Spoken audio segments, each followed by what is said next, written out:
statements of counsel are not evidence. It's your duty to decide this case and the issues of this case based upon the evidence that's presented.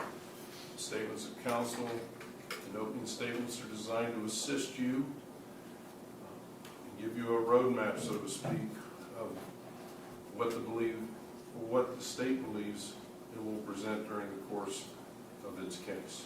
Understood? Very well. With that, Ms. Pridemore, you may present your opening statement. Thank you, Your Honor. May it please the court and opposing counsel. Ladies and gentlemen of the jury, Brenda Scott was innocently sleeping in her bed during the morning hours of May 11th, 2023, when the defendant, Robbie Robinson, came busting through her closed bedroom door. With all his strength, he bashed her 2 front teeth out of her mouth, completely out. Confused and terrified, Brenda struggled to understand what was going on. But instead, she was met with being doused by the defendant with some sort of ignitable liquid that he had put into water bottles. He covered her naked body with it. He doused her mattress with it.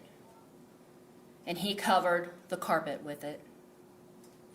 And then Robbie Robinson, the defendant, sitting right there, he did the unimaginable. He did the worst of the worst, as we talked about yesterday. He purposely set another human being on fire. He took a lighter, he flicked that lighter on, he looked at Brenda and set Brenda Scott, her flesh, as vulnerable as she could be because she was not wearing any clothing at the time. He set her flesh on fire. And 29 painful and tortuous days later, Brenda Scott died from those horrific burns. This case is about Brenda Scott, and let us not lose sight of that throughout this trial. So who was Brenda? Evidence is going to show that Brenda was a 50-year-old woman. She was a mother to 3 adult children. She's very close to her children. She always provided for them. She was a great listener to them. And she enjoyed watching scary movies with them. Disconnect, Jay. Sustain. Okay, thank you. You're going to hear that she was compassionate and that she was an RN, a registered nurse. And that is where she met her fiance, the defendant's father, Robbie Robinson Sr., at UC Westchester, where the defendant's father was also a nurse. And guess what? They fell in love. The defendant's father proposed to Brenda, and she accepted. And so Senior and Brenda were making plans for Brenda to move in to the house with Senior and the defendant. That house that you saw this morning at 2625 Arroyo Ridge Court. So evidence will show that obviously Brenda and Senior were happy and they were making plans for the future. But evidence will also show that there was someone who was not so happy about the future. As the couple was moving forward with their lives, the defendant's life seemed to be going backwards. Evidence will show that little Rob, as the family called the defendant, was going through it. His parents had separated.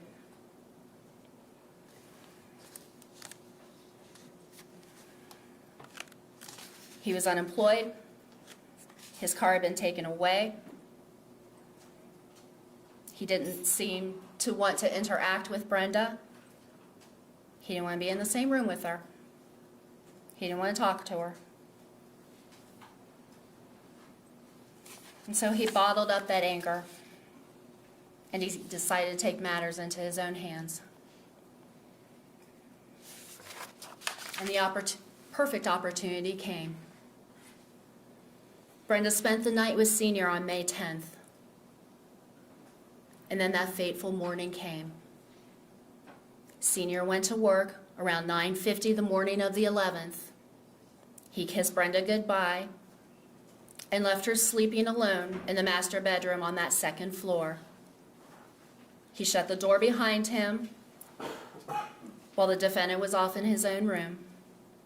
And you will hear that those were the only two people left in the house when Senior left. And then no sooner than Senior left the house than the defendant started on his plan. His clothes were put on, and then a large puffer coat in 70 degrees weather and inside a house. He had several water bottles that were filled with some sort of ignitable liquid. You'll hear that some had acetone in it, and others had what will be described as some sort of camping fuel or cigarette lighter fluid. He took these water bottles with this liquid into his arms, and he traveled into the master bedroom where Brenda Scott innocently slept. And then what happened next can only be described as Brenda's own horror story. She was violently assaulted, and she was set on fire. And her only means of escape, the evidence will show, is that she locked herself in to the adjoining bathroom and jumped out that left-hand window that you saw in the jury view from that second floor to get away from the defendant.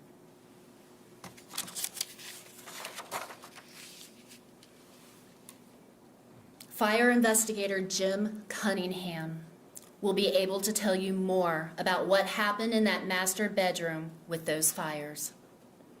It is expected that he will testify that in his expert opinion, there were two separate origins of the fire event, one on the mattress and the other on the carpet between the bed and the wall of the bedroom. The evidence will show that the cause of both of the fire events were determined to be by an intentional human act, by the application of an ignitable fluid onto Brenda Scott while she was in the bed, and the application of an ignitable liquid being thrown on the bed and on the carpet between the bed and on the south wall. And then the liquid was then ignited by a direct flame, like a lighter or a match. Now, after Brenda jumped out of the bathroom window to get away from the defendant, police, fire, and paramedics immediately responded, thanks to a neighbor who was working from home that day and who called 911. So think of the jury view, and when you were asked to look behind that neighbor with the pool, the responding people, found the defendant still in the house, still in that heavy winter coat in 70-degree weather. The responding officers also, and paramedics, also attended to Brenda, and she was air carried to the hospital where she managed to stay alive, although in an induced coma for almost a month. However, Brenda Scott did pass away, and she passed away on June the 9th. You will hear from the forensic pathologist in this case, Dr. Jennifer Schott, and she will explain to you that even though almost a month went by before death occurred, that Brenda Scott's death was still caused by the thermal injuries from being lit on fire on May the 11th. You will also hear from a whole host of witnesses who responded to the crime scene that day. You will see photographs of the area, the residents in the crime scene, as well as view the relevant physical evidence that was retrieved from the house. You will hear from experts who recovered those water bottles that I talked about and how they were tested and found to have the ignitable liquids or fluids inside them, as well as on the defendant's clothing and coat he was found to be wearing on scene immediately after setting Brenda on fire. And you will also see and hear how the bedding from the center of the bed and the bedding from the foot of the bed and the carpet and padding from the right side of the bed all had the ignitable liquid on it as well. And you will finally hear how some of Brenda Scott's burned flesh from the backyard of the residence, from where she jumped, and from where her skin was slipping off of her body due to her burn injuries, also had that ignitable liquid on it. Testimony will also demonstrate that there was a Bic lighter found in the master bedroom that had one single DNA profile on it. And that single profile DNA had the defendant's DNA on it.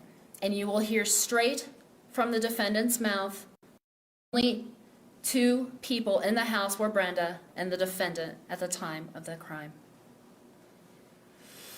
Now, because of these crimes, the defendant was indicted on 5 counts, and you've already heard during the preliminaries from Judge Spaeth what those counts were.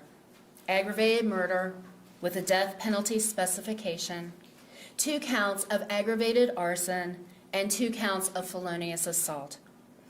You don't have to memorize what these counts are.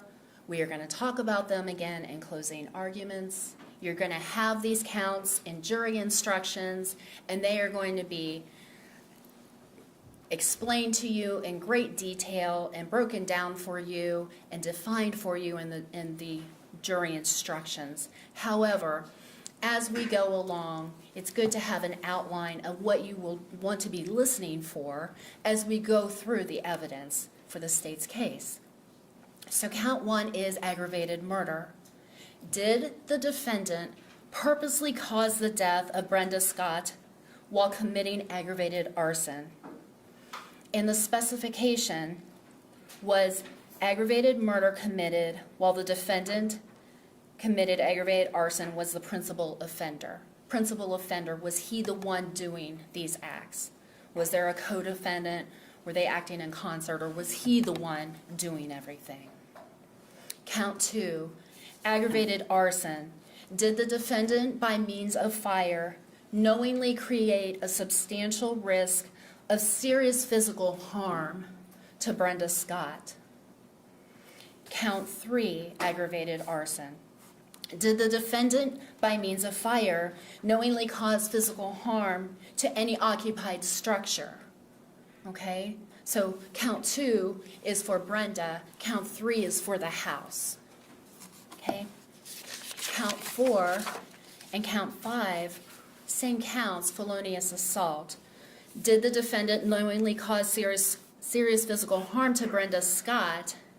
Count 4 is by knocking her teeth out. Count 5, same language, but by setting Brenda on fire and causing burns to her. Now, we talked about the burden of proof. The state has that burden of proof to prove these counts to you beyond a reasonable doubt. And the state does not shy away from that burden, and it is a high burden. But ladies and gentlemen, the state gladly accepts that burden, and the state will shoulder that burden at the end of this trial.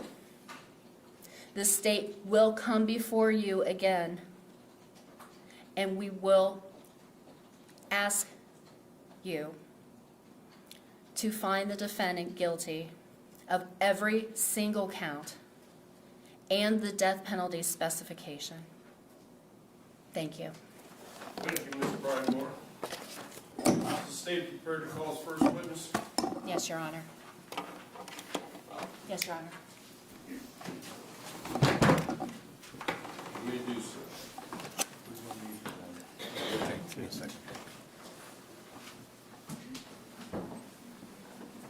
Logistical issues to deal with.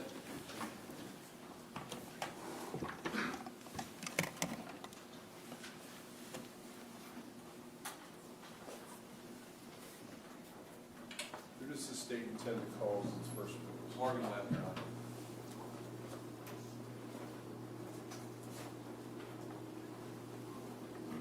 Jason? Can we have a quick sidebar? You may.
you, ladies and gentlemen, for your patience. Are you Morgan Webb? I am. Please come forward, ma'am. Please stand right here. Turn and face the jury. Raise your right hand. You swear or affirm that the testimony you're about to give before this court and jury is true and accurate to the best of your ability and knowledge? Okay. All right, Mr. Hatcher, when you're ready, you may proceed. Thank you, Your Honor. Would you state your name for the record, please? Morgan Webb, And Ms. Webb, where are you employed? Butler County Sheriff's Office. And in what capacity do you work there? I'm a 911 dispatcher. How long have you worked in that capacity? In May, it'll be 9 years. And what kind of training did you receive in order to be a dispatcher for the Sheriff's Office? We're trained by our superiors and our supervisors on taking 911 calls, but then also dispatching for first responders like law enforcement, fire department. Okay, so those two things go together? Yeah, I'm trained on all of it. And were you employed in that capacity on May 11th of 2023? I was. Did you receive a phone call at 10:26 that morning? I did. And who was that call from? His name was Dennis Williams. He was a male 911 caller who was calling for a neighbor. Okay. And are all 911 calls recorded? They're all recorded. And have you had an opportunity, if I could approach Judge, You may. showing you what's been marked State's Exhibit 1. Are you familiar with this exhibit? I am. Did you have an opportunity to review the recording that's contained on this exhibit? Yes, I did. And is it a true and accurate copy of the phone call that you had at 10:26 of the morning of May 11, It is. 2023? Your Honor, State would like to submit Exhibit 1 into evidence and publish it to the jury. Does defense wish to be heard? Very well. I need to play. Noting the rules made to It's going to play sidebar from my statements, computer. One will be admitted. It may be published at this time.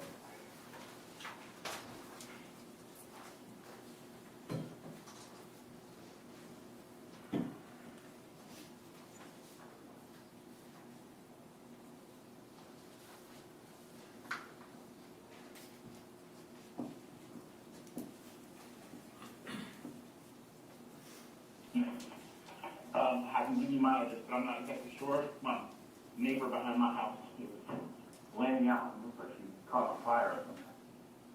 Okay, what's your address? My address is 6140 Owner's Place. Okay, and what's on fire? Well, I see a little fire next to her, and she's laying in the backyard. Okay, does she live on Arroyo Ridge Court? Yes. Right behind your house? It's right behind my house, yes. Okay. Where is the fire coming from? Any idea? I see a small flame next to her.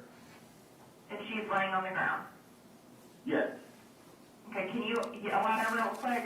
See if she can get her to wake up? She's awake, she's talking to me. I can't get my fence open to get over it.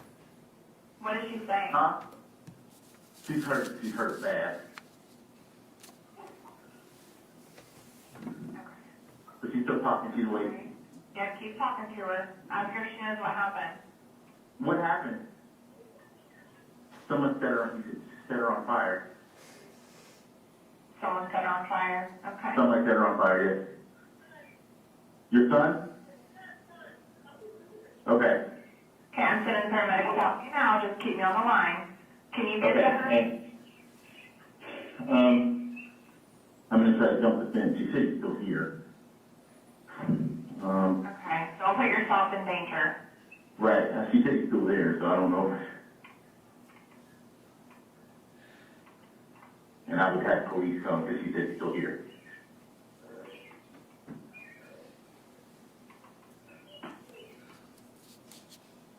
Yeah. They're on their way. They're on their way. No, stay there. Don't move. You stay there. What's your name, sir? Dennis Williams.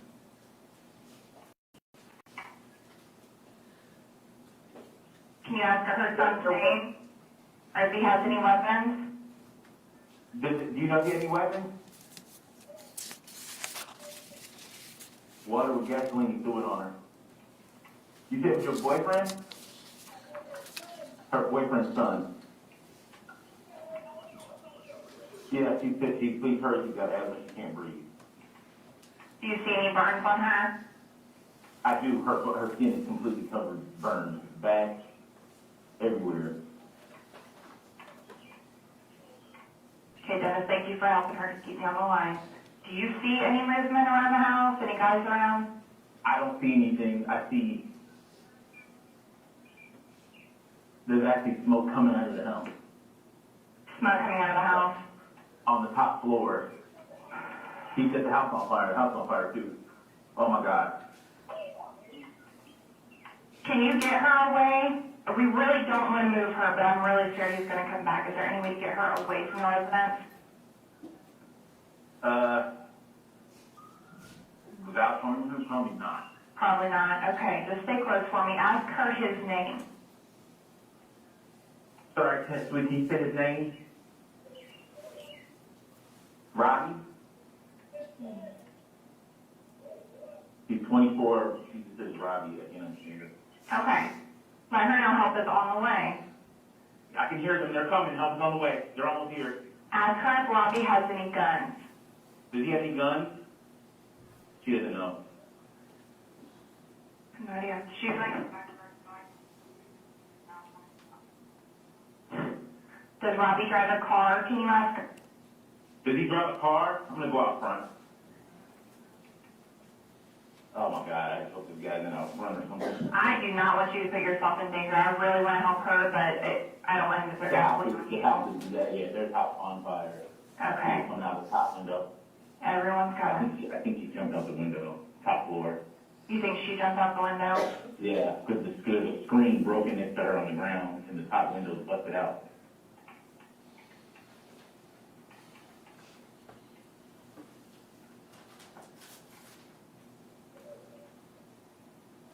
They said they're on the way, they're close, I can hear them now. I just want to confirm, she's not still smoldering on fire, right? That's No, her? they're trying next to her, you know.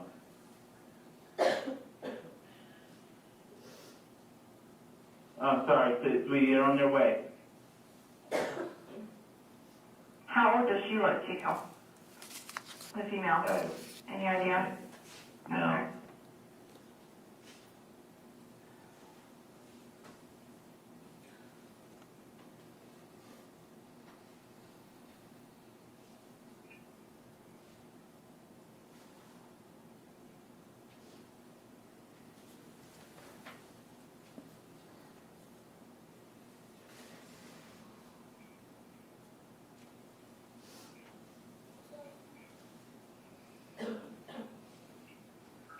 Can we get them, do you see any gates that are open? There's no fence. No fence, so we can get to her to She's in the slide? backyard. She's in the Okay. backyard.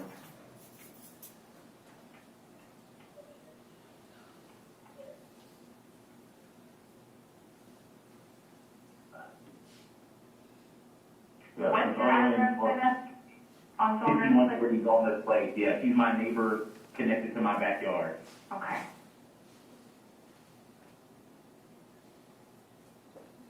She's having a hard time breathing.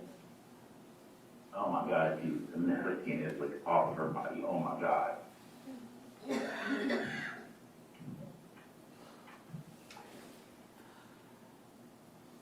There's still a car at the house, so I'm assuming somebody's still in there. Okay.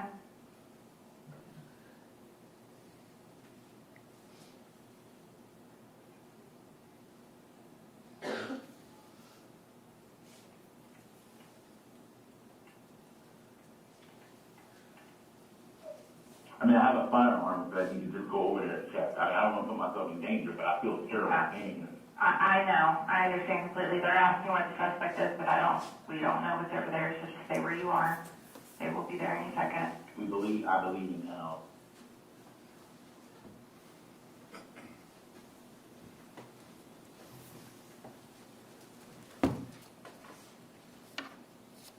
I can still see her breathing. She's breathing up. Okay. We interrupt this for just a moment. Stop. I apologize. Ms. Webb, I forgot to ask Do you have any objection to being photographed or videotaped during the course of your testimony? No, Your Honor. Okay. Very well. You may resume the playing of State's Exhibit 1. No. On the second floor? Yep.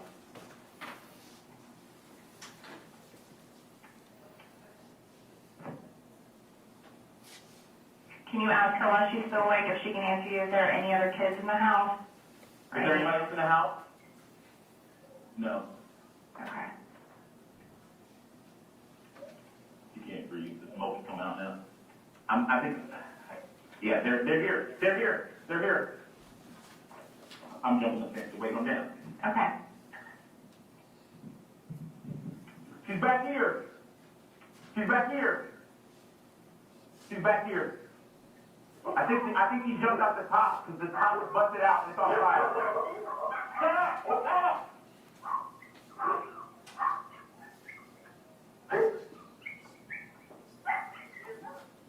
The beer bin.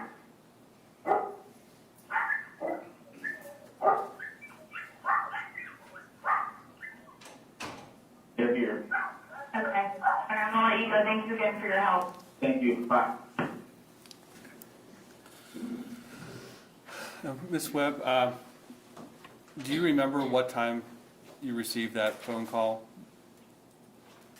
I don't remember without looking at the report. Okay, and when you say the report, is there a report of the incidents that's recorded, that records everything you do on a 911 call? Yes, there's one for every call. And does that log the time that the call begins and also log when the first responding units arrive? It does. It logs all times. Would it help you refresh your recollection to look at that document? Yes, please. May I approach, Judge? She may use the document to refresh her recollection.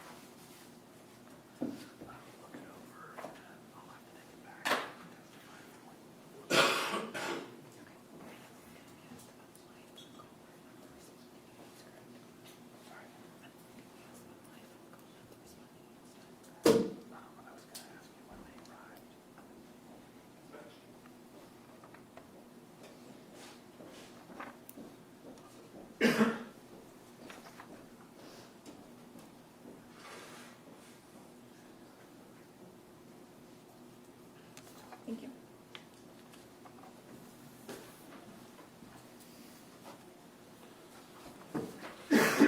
After reviewing the incident report, do you now remember what time it was that the call was received? 10:26 a.m. Okay, and about what time did the first responding unit arrive? 10:32 a.m. Okay, so about 6 minutes later. Right. And I heard you asking a lot of questions of Mr. Williams about what the condition of the victim was. Why do you do that? What's your Prepare purpose? the first responders, like the fire departments and medics that are on their way. Give them as much information as I can. Okay.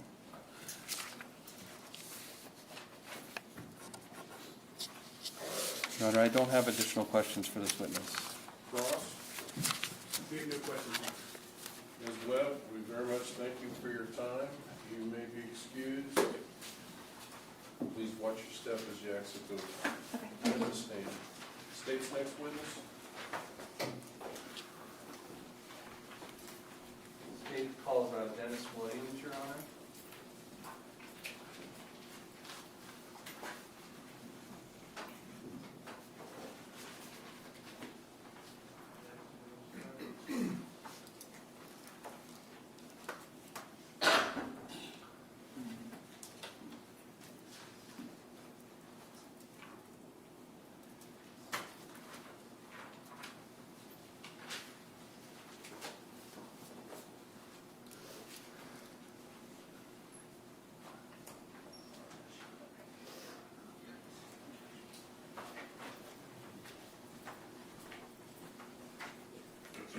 Please stand right here. Turn and face the jury behind you here. Raise your right hand. Do you swear or affirm the testimony you're about to give before this court and jury is true and accurate to the best of your ability and knowledge? Yes. Thank you. Have a seat right there, sir. Yes. Ladies and gentlemen, if you'll excuse us for just a moment.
Mr. Williams, good morning. Sorry, Judge. Mr. Williams, good morning. Thank you for being here. Sir, you have the right not to be videotaped or photographed during the course of your testimony. Do you have any objection to being videotaped or photographed? No. Very well. Mr. Hatcher, you may proceed when you're ready. Thank you, Your Honor. Good morning, Mr. Williams. Good morning. Sir, would you state your name for the record and spell your last name, please? Dennis Rashawn Williams, Williams, W-I-L-L-I-A-M-S. And, sir, where do you reside? I live currently on White Pine Lane in Fairfield Township. Okay. Is that where you resided on May 11th of 2023? No, it's not. Where did you reside then? I lived on 6140 Zollner's Place. It was also in Fairfield Township. Okay, and is that in proximity to 2625 Arroyo Court Drive? Yes, it's the street in parallel to it, yes. Okay, so does your property abut the property at 2625? Correct. Our backyard butted up directly to that property. Okay. Where do you work? I work for Essilor Luxottica. I'm sorry? Essilor Luxottica. And did you work there on May 11th of 2023? That's correct. Okay. Sometimes do you work from home? Yes, Were you working from home on May 11th? I was. And I'm sorry, May 11th of 2023. Yes. And at some point were you interrupted and required to go outside? Yes. What caused that to happen? I was in between meetings, and my dog, one of 3 dogs, was kind of barking hysterically. And because I had a break in the meeting, I decided to go ahead and let him out. I assumed the barking was connected to wanting to go outside. Okay. Is that unusual for them? Yes, especially that dog, frankly, doesn't bark. Okay. And what did you see when you went outside in your backyard? Initially, the dogs went out sort of hysterically, all 3 of them, and then I noticed what appeared to be, initially I couldn't tell there was somebody laying in the yard, but it looked to be someone laying in the yard is what I observed.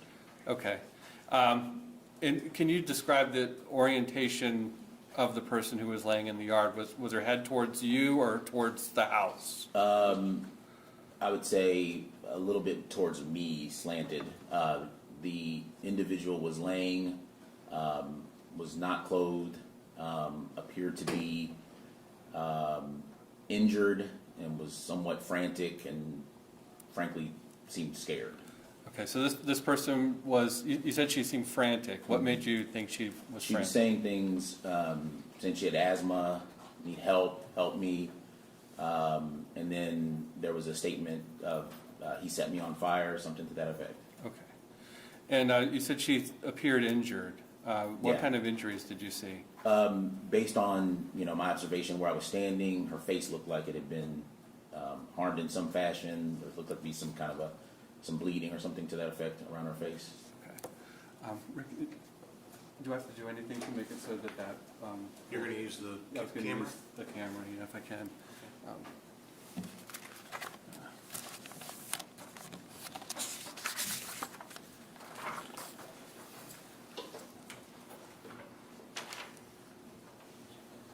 May I approach the witness, Judge? Sir, I'm showing you what's been marked State's Exhibit 4A. Do you recognize what's depicted in that photo? Yes, I do. Is that an accurate depiction of what you saw when you went into your backyard that morning? Yes. Okay. Judge, we'd like to submit Exhibit 4A into evidence, Photograph, which is a photograph, and publish it to the jury. defense wish to be heard? Yes. Very well. 4A will be admitted, and you may publish.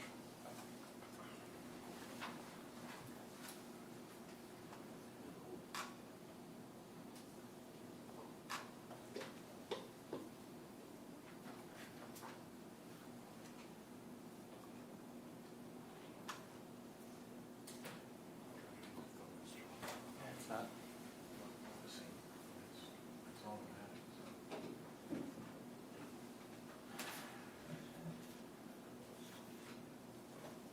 There you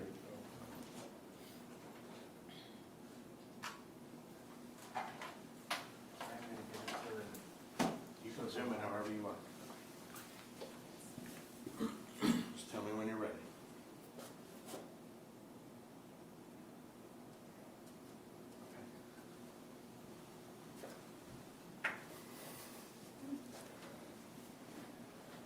Is that the orientation you could see her in when Yes. you approached her? And she was able to talk to you as she was like that? Yes. During the time that you were talking to her, did she ever move from that position? No, she didn't look. She was not able to move. Excuse me, Your Honor, counsel approach. You may.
Those doors are both unlocked if you want to open out of the door.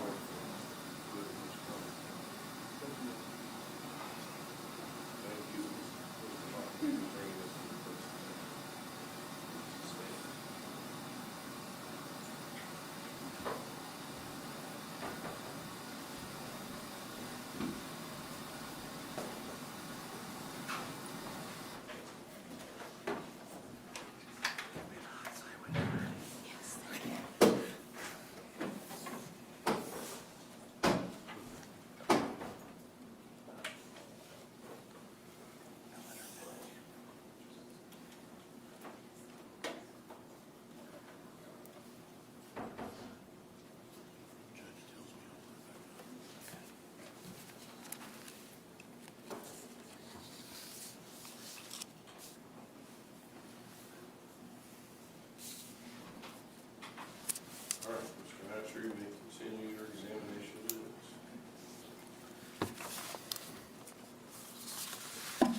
Mayor, may I approach the witness?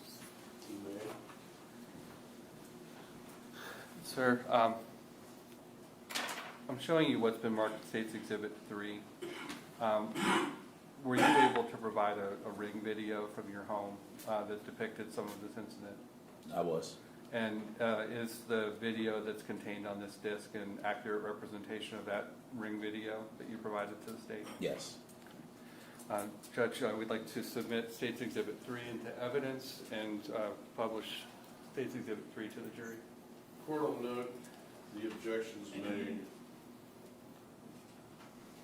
With that, the court will admit Exhibit 3, and it may be published. I'm going to switch to the HDMI cable. Thank you.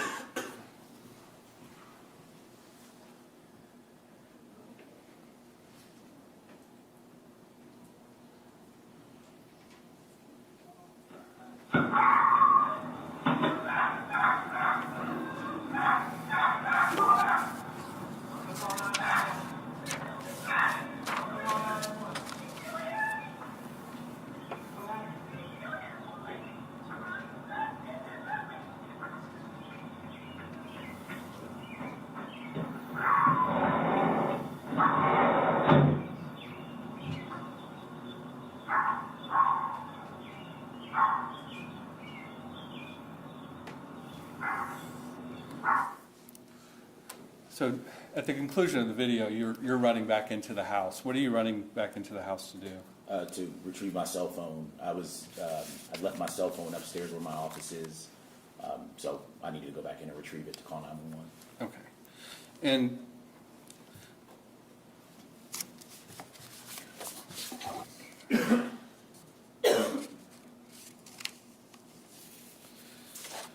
once you came back outside, is that when you called 911? Yeah, I started to call 911 as I was coming back downstairs, but yes. And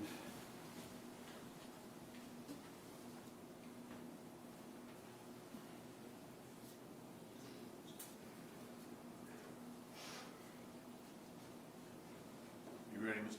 Patrick? yes.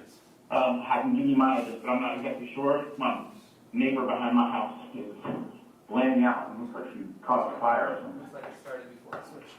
LA County 911, what is the address of the emergency?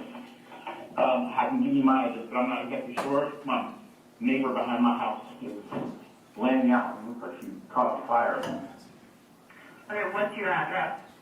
My address is 6140 Goldman's Place. Okay, and what's on fire? Objection. Can we stop the What? tape? I'm not even sure there's a question before him. We just started playing the 911 video again. It's already in evidence. I agree, it's already in evidence. I'm going to ask him some questions about the video.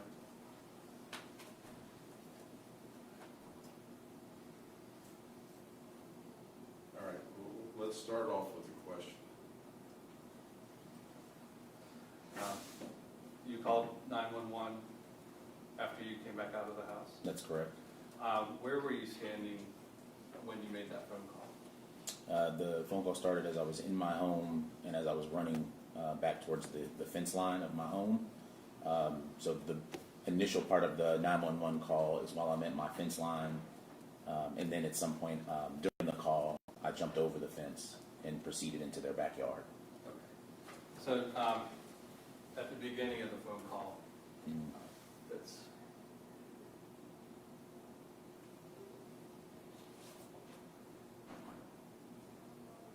Are you going to play the phone call and then ask the witness to identify where he was located at that particular yes, time? Judge.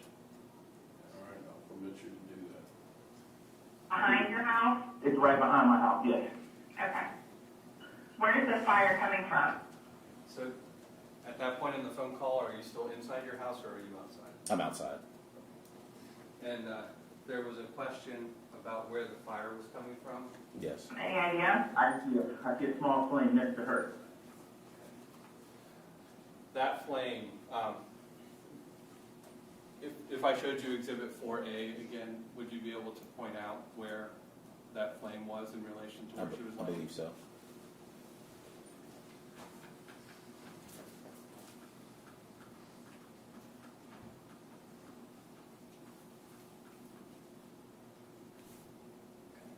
Are you able to see Exhibit 4A on your screen? I am Where was the flame in relation to where she's lying?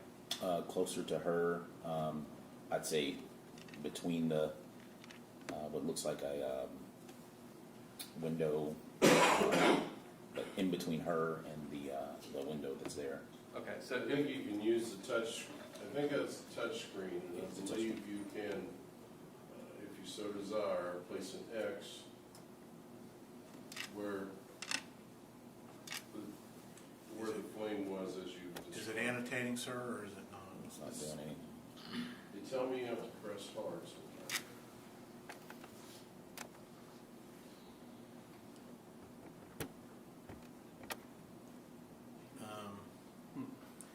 he's pressing. It doesn't Now seem I to be. don't know if,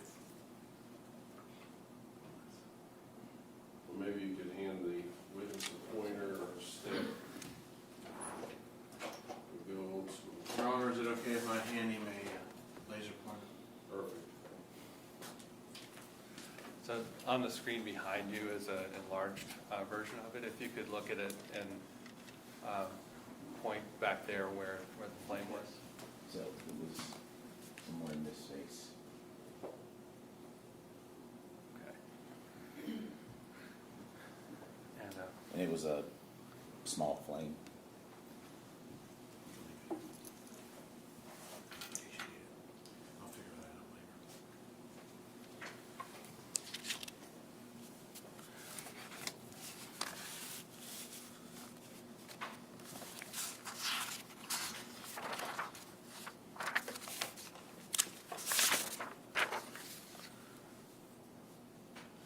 did Ms. Scott, was she able to talk to you as you were on the phone with the 911 dispatcher? Yes. And what information were you trying to obtain to relay to them? Number one, I was trying to describe the situation. So we asked her, was he still in the house? Trying to understand what happened. She indicated that he set her on fire, and then she went into a sort of repeating of the name, a name in general. So I believe when I repeated her name, the name she was saying into the 911 operator. Do you remember what that name was? She kept saying Robbie Robinson is what she kept saying. Okay. Do you know Robbie Robinson? Not personally, but I know of the family that lives there and have seen them before, yes. Okay. Had you seen both Robbie Robinson Sr. and Robbie Robinson Jr. before? At the home, yes. Okay. Did she differentiate for you which Robbie she was talking about? Not by the name, but she then, at some point during the call, while I was on the call, indicated an age. Okay. And what did she say? I believe she said 23 or 24 years old. I can't remember specifically, but it was 23 or 24 years old. Okay. And did you, if you were looking at the back of the house on Arroyo Ridge Court, which side of the house were you standing on by the fence line? If I'm looking at the back, I was on the right of there, to the right, towards the corner of the house to where I could see the driveway. Okay, so you could see the driveway, and that also is the vantage point you had of her. Yeah, I mean, looking at the picture from where I'm standing, it's almost like I took the picture because of where I'm standing. Okay. And how far away do you think you were? Approximately 15 feet, maybe. Okay, and you could tell the nature of her injuries? Yes. What would you say about how she was acting and how she seemed to you? Just mentioned before, she kept saying she had asthma, she was frantic, came across as, extremely scared, and she looked like she was in desperate help. I mean, I've not seen someone that injured ever personally in life. So it was, Okay. she's frantic is the word I would use to describe her. Did anything she said to you during the 911 call give you concern for your own safety?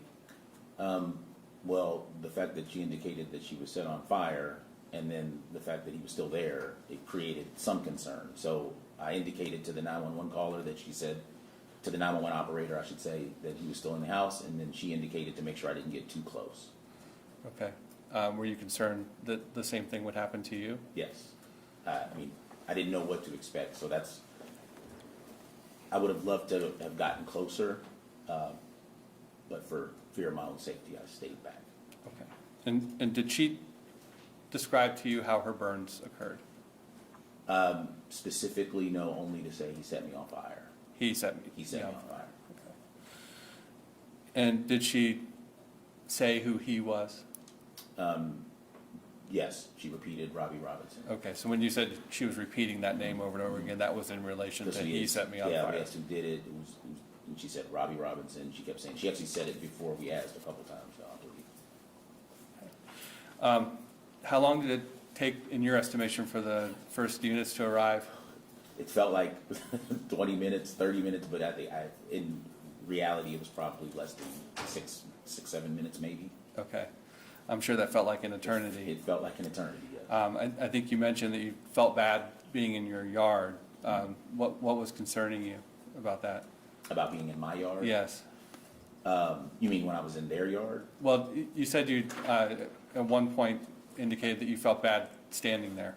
Yeah, well, so initially when I made the 911 call and I went back to the fence, I did jump over into their property. What I felt bad about was that she specifically is saying she has asthma and she's needing help, and I want to physically help her, and I'm not getting close enough to help her. But the 911 operator had indicated, do not get closer. You know, you need to make sure, like, if you're still there, keep your own safety, keep your distance. So I followed that instruction. It didn't get close enough to physically help her or move her, and plus, probably wasn't the right thing to do to move her anyway. But that's what I felt really bad about. Would you have been concerned about trying to physically touch her? Probably initially in the moment, I wasn't necessarily worried about it, but you know, initially when I got the phone call, when I made the call, I wasn't planning to just jump the fence and go over. But as I started to talk on the phone, I started to develop some concerns about it, only because I didn't want to be completely honest, I was really worried that somebody was going to come out of that house, and while I wasn't paying attention, and I wanted to be aware of what was happening. So initially, no, but at some point I did start to get concerned about touching her. Okay, and you said at some point you checked to see if there was a car in the front of their house? Yeah, I could see one when I was standing back waiting for the first responders.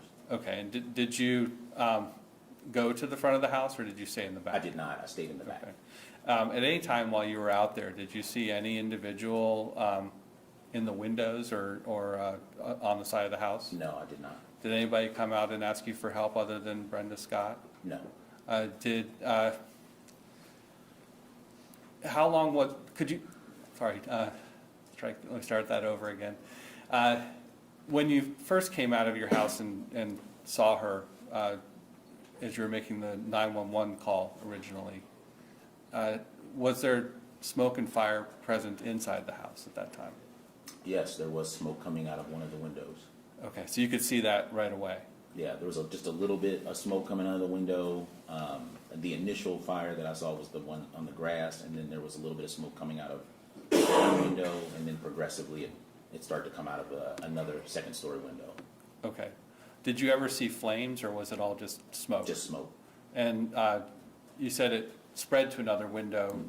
Could you indicate whether the smoke became heavier or stayed the same? Heavier, yeah. As it progressed, it became much heavier. Okay, and what were you thinking was happening inside the house from that? I assumed that the fire was growing and taking over the top floor completely. Objection, speculation sustained. The jury is instructed to disregard witness's last response. Did you ask Ms. Scott if he set the house on fire as well? I did not specifically. Did, prior to, you said you knew Robbie Robinson Sr. and Robbie Robinson Jr. by sight. Mm-hmm. Had you ever seen Miss Scott before that morning? Actually, no.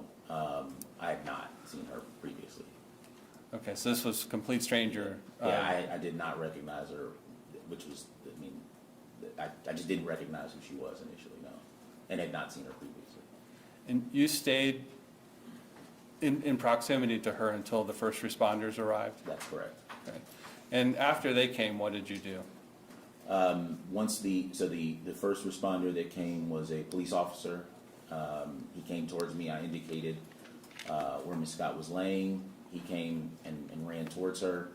I then started to back. There's I don't know if it's like a water runoff between our, once you jump my property line, there's like a water runoff.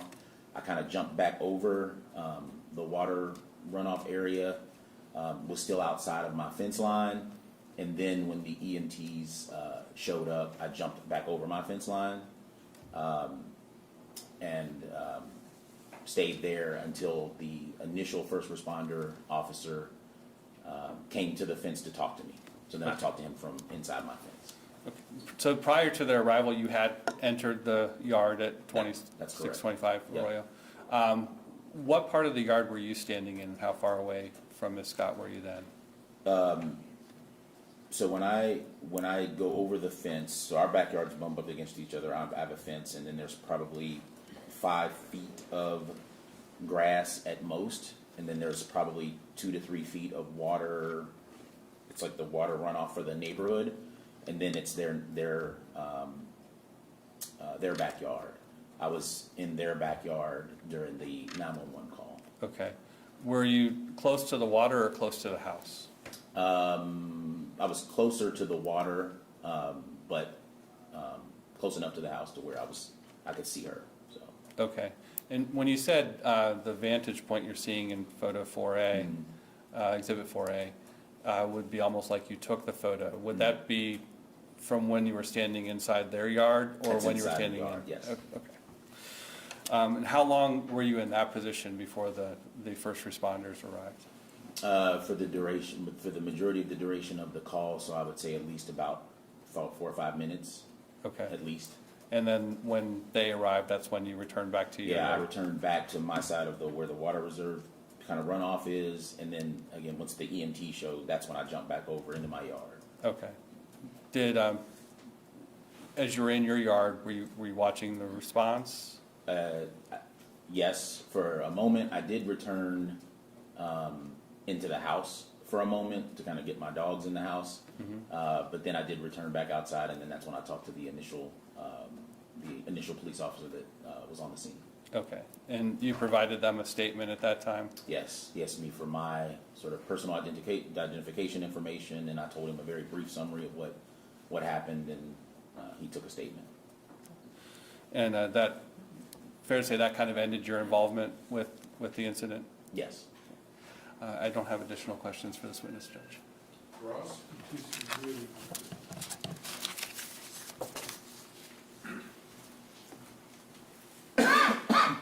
Good morning, Mr. Williams. Good morning. The ring video, have you seen that lately? Not too recently, no. Okay. The question I have for you is, does the ring video, when that starts, is Miss Scott already on the ground? When it starts, is she already on the ground? Yes. Yes, okay. You could not hear it today, but at the very beginning of the video, you hear a big, like, noise or something like that. That's not her jumping or any variation of that. That noise must come from your house. Is that correct? More than likely, yes. There was when I came out of the door at the start of the video, she's already laying outside. That's just what I wanted to know. Thank you Yes. very much. That's all I have, Your Honor. Yes. Redirect? No, Your Honor. Mr. Williams, thank you very much for your time. Please watch your step as you exit the witness stand. Ladies and gentlemen, the jury is 12 o'clock. We are going to take our lunch break between now and 1 o'clock p.m.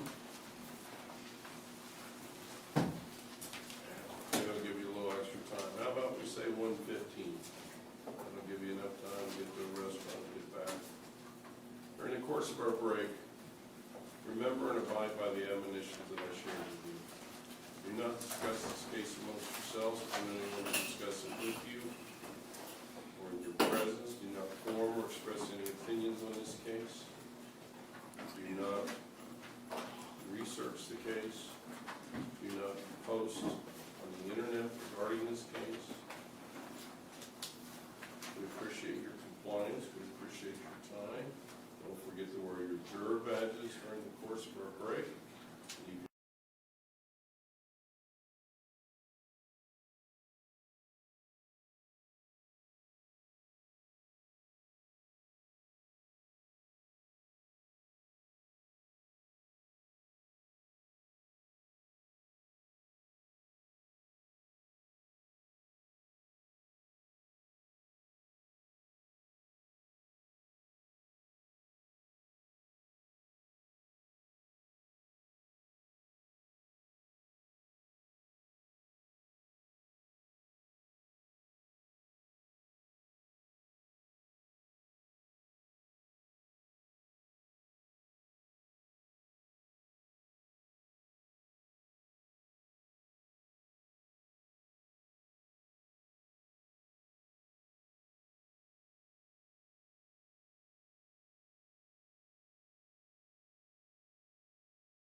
two people depicted in this is Brenda Scott and Ms. Williams, Brianna Williams, yes, Brianna Williams. the witness in question. All right. Well, you can't say it's redundant. I don't know that I've ever had a murder trial where the state wasn't permitted to introduce at least one picture Do you want me? of the decedent. Tell me again why we can't, why this is improper. Judge, I'm going with the danger of prejudice outweighing the probative value. In this particular case, you're going to see autopsy pictures where, at this particular point, they have had to cut skin off of her, almost nearly over her entire, I mean, 3/4 of her body or some variation of that, okay? And what she looks like in these autopsy pictures is literally unrecognizable, okay? It's horrific. Okay, I understand all that. To give the state the ability to say, well, this is what she looks like when she's alive, and this is what she looks like when she's dead, I think there's no probative value in that. And so I'm just making the argument that the prejudicial value outweighs the probative value in that instance, in this particular instance. Having carefully considered your arguments, the objections overruled, the state will be able to attempt to introduce State's Exhibit 5. We'll note the defendant's objection will be preserved for the record. Are there any other issues we need to resolve? Thank you.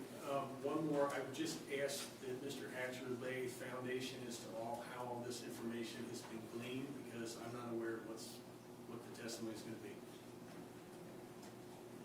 All right. Thank Well, you. If he fails to lay a foundation, I'm sure you'll object. Thank you, Your Honor. I suppose I could ask now, or just at least put everyone on notice, at the end of Ms. Williams' testimony, the state would be making a motion under Rule 615 as well as under Marcy's Law for Ms. Brianna Williams for her subpoena to be suspended. The state would not ask to recall Ms. Williams and for Ms. Williams to be allowed under Rule 615 and under Marcy's Law to then be allowed to stay with her family and to remain in the courtroom for then the duration of the trial. So she wouldn't be subject to being recalled. She couldn't testify further.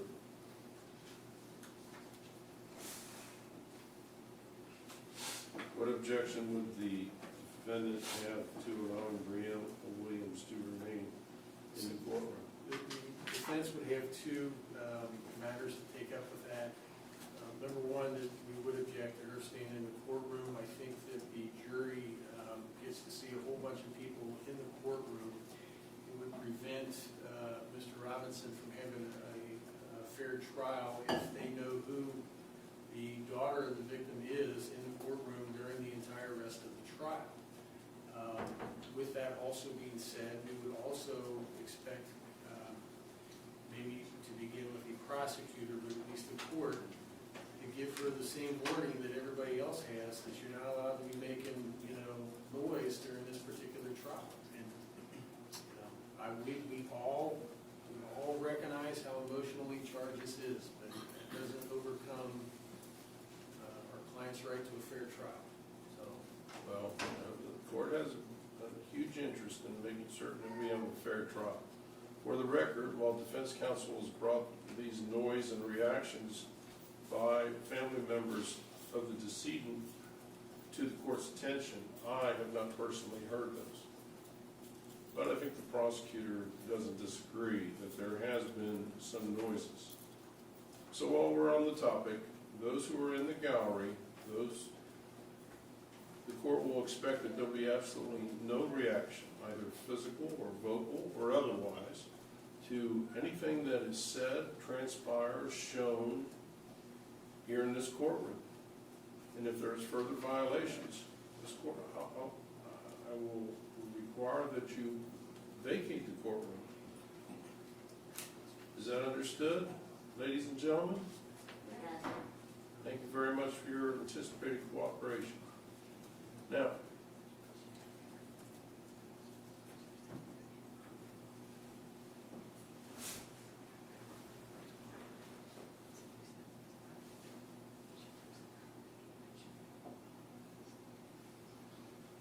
good faith, can the defendant set forth any argument or proposed scenario in which the defense would call Brianna Williams in its case? No, sir. Well, under the circumstances, under Marcy's law, and with the understanding that Ms. Williams will not be able to converse with any of the witnesses regarding the testimony or what she may observe here in the courtroom, that she'll be permitted when she finishes her testimony and is subject to cross-examination to then remain in the courtroom with the understanding that she will not be permitted to be recalled under any circumstances, particularly by the state. Are there any other questions or concerns? No, sir. No, sir. May I excuse myself to give her the admonishment of just being quiet after her testimony? I didn't do that. I forgot to do that. Well, I think you'll have a couple minutes while Rick is bringing the jury in, so you Okay, can I take didn't those. know where they were. All right, Rick, you think we're ready to bring the jury in? More likely than not. Yeah, and give me, I'll take a couple minutes, so I'm going to go off the record. That's fine. We'll go off the record while we bring the jurors in. Yeah.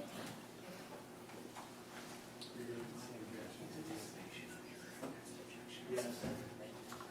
All right, we'll stand in recess for a couple minutes.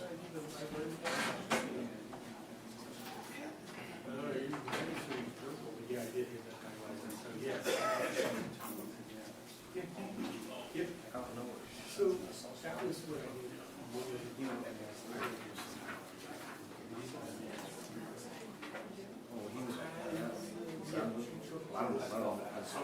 Yeah. This, you see that, it was, I get that he wrote, but you've taken it out. I haven't taken any of that. But you have not taken it. That's okay. You can process on that. I will hear the same objection to the admissibility of it, no, yes. I hear you, I'm gonna have the same objection.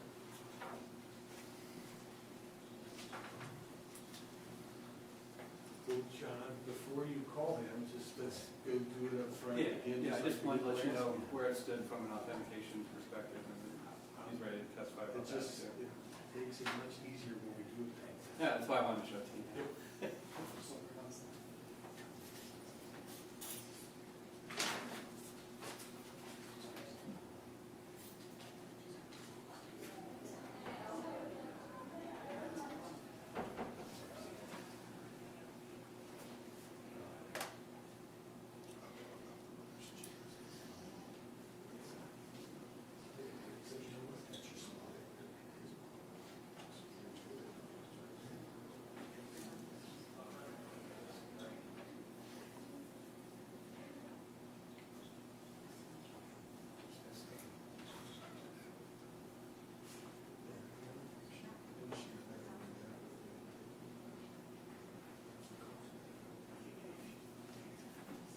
Please rise for the jury.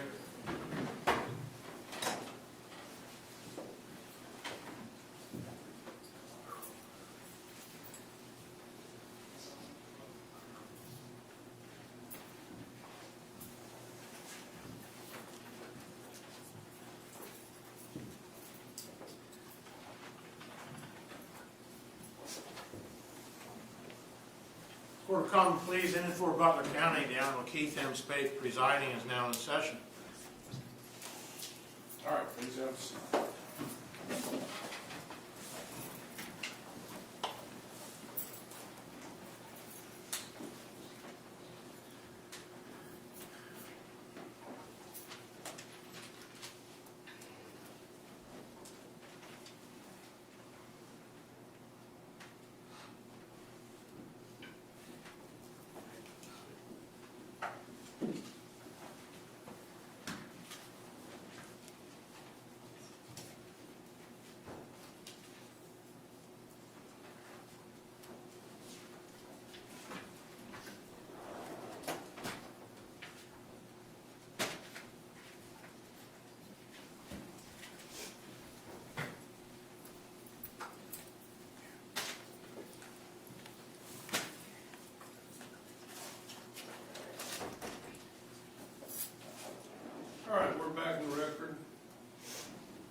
State of Ohio versus Robbie Devon Robinson.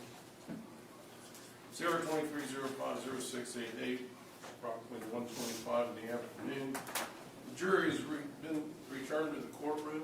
Counsel and the defendant are present. State's next witness. Next witness is Brianna Williams.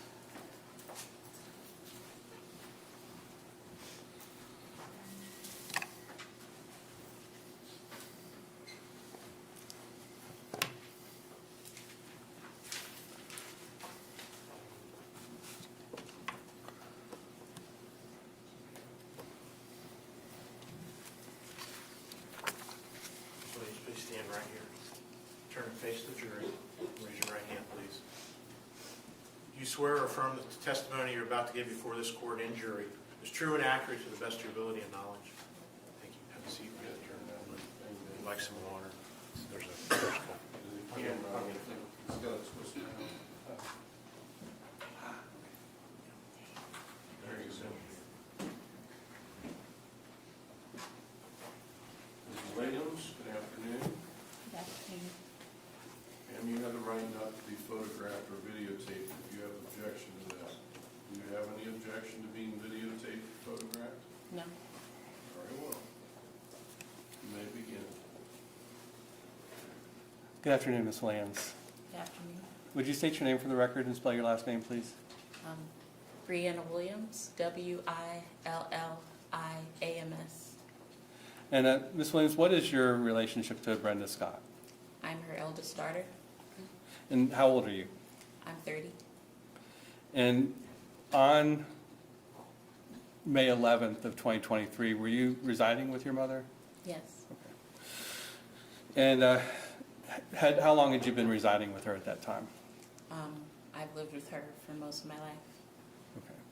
And during the time that you were residing with her, did she enter into a relationship with Robbie Robinson Sr.? Yes. Did Mr. Robinson come to your home and visit with your mother there? Yes. Did you meet him? Yes. Did you have an opportunity to observe their relationship? Yes. And how would you describe that relationship? I'm going to object. Overruled. You can answer. It was fine. She was happy. He was happy. We talked to him. He seemed like a good guy, so she was happy, we were happy. Okay. Did you have any concerns about your mother being with Mr. Robinson? No. Okay. And was it your understanding that they were engaged? Yes. And were you aware of any plans for them to reside together? Yes. When did you become aware of those plans? I'm going to object. Sustained.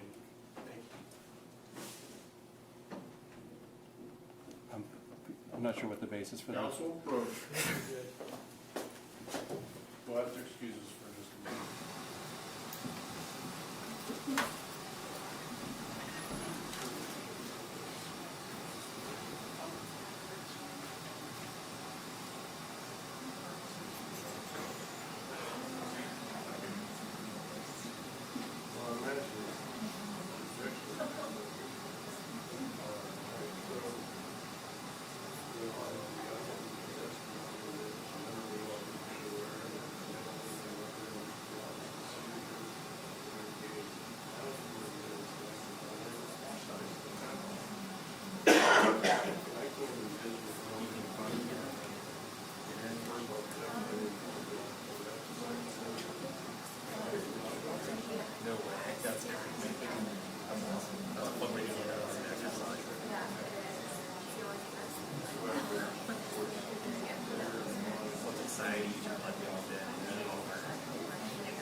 Were you going to continue residing with your mother? No. you were going to move out. Yes. Why were you going to move out? I just wanted to live on my own for once. Okay.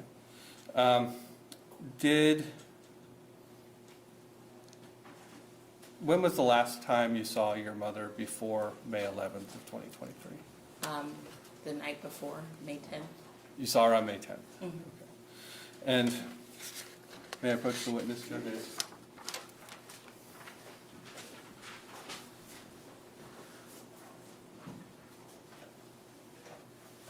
I'm showing you a photograph that's been marked State's Exhibit 5. Are you familiar with that photograph? Yes. What is depicted in that photograph?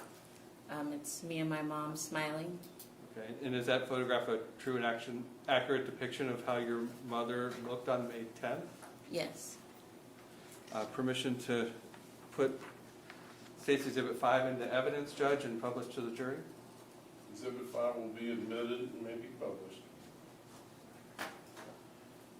Just checking on that screen there, John, and then I'll publish it. Just subject to what we discussed prior to. The court will note the defendant's continuing objection.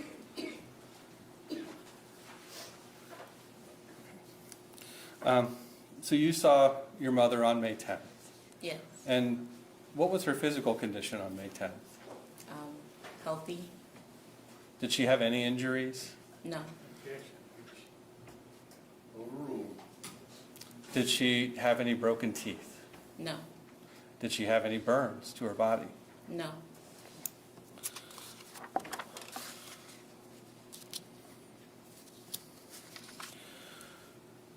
What kind of work did your mother do? She was a nurse How long had she been a nurse? all my life. Okay. What kind of nurse was she? She started as an LPN and then got her RN. Okay. And did she obtain her RN while she was working? Judge, I'm going to Yes. object. Overruled. Thanks for sidebar. You may. Thank you.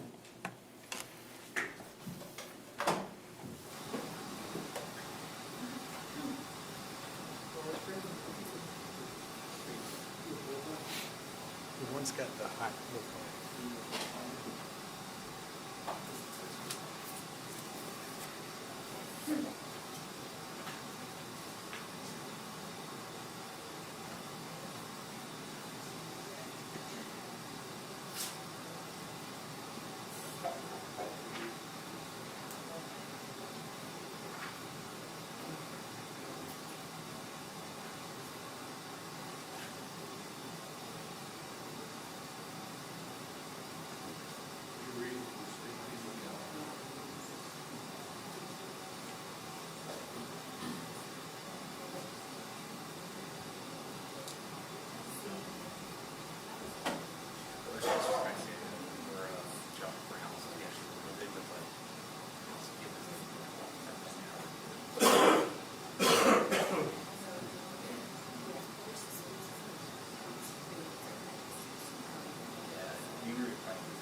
She's ready now.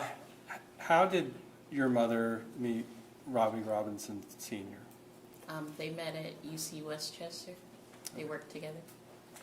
And prior to May 11th of 2023, how long were you aware of them being in a relationship together? For the duration of the relationship, And Okay. I believe, Jack, just for the foundation, that's all I'm asking. How does she know that? She's staying. Thank you. Lace and foundation. How long prior to May 11th of 2023 approximately was it that you met Mr. Robinson? I want to say maybe around September Of the fall of the previous 2022? year. Yeah. Okay. So a few months at the time of May. Mm.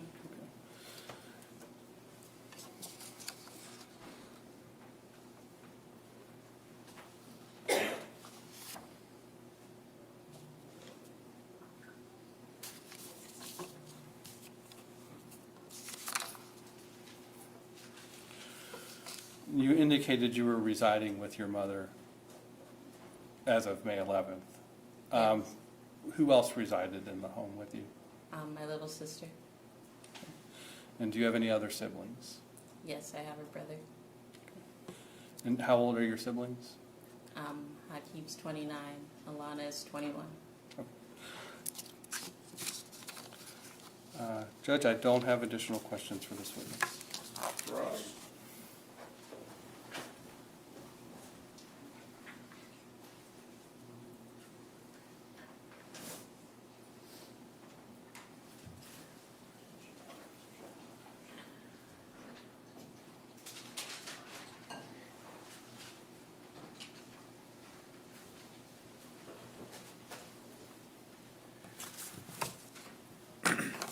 Good afternoon, Ms. Williams. Good afternoon. I'm going to try to stick to one subject, okay? I apologize. I'll try to go into the microphone. You had plans to move out, is that correct? Yes. Okay. And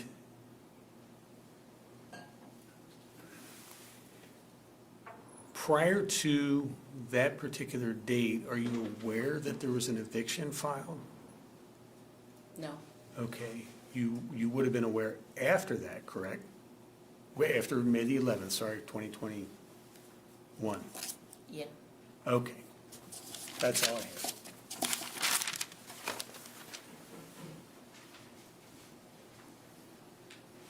Redirect? Ms.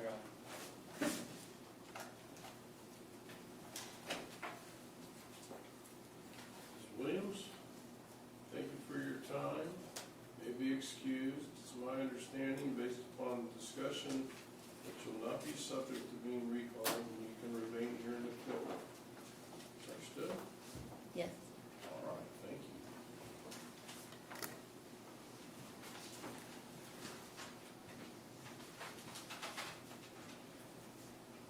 Next witness. Next witness is EMT Brennan Berder.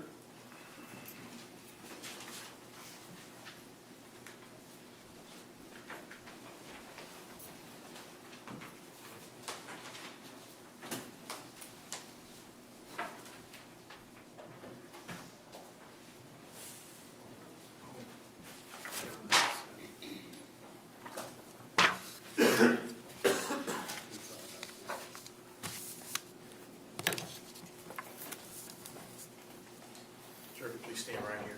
Turn and face the jury. Raise your right hand. You swear or affirm the testimony you're about to give before this court and jury is true and accurate to the best of your ability and knowledge?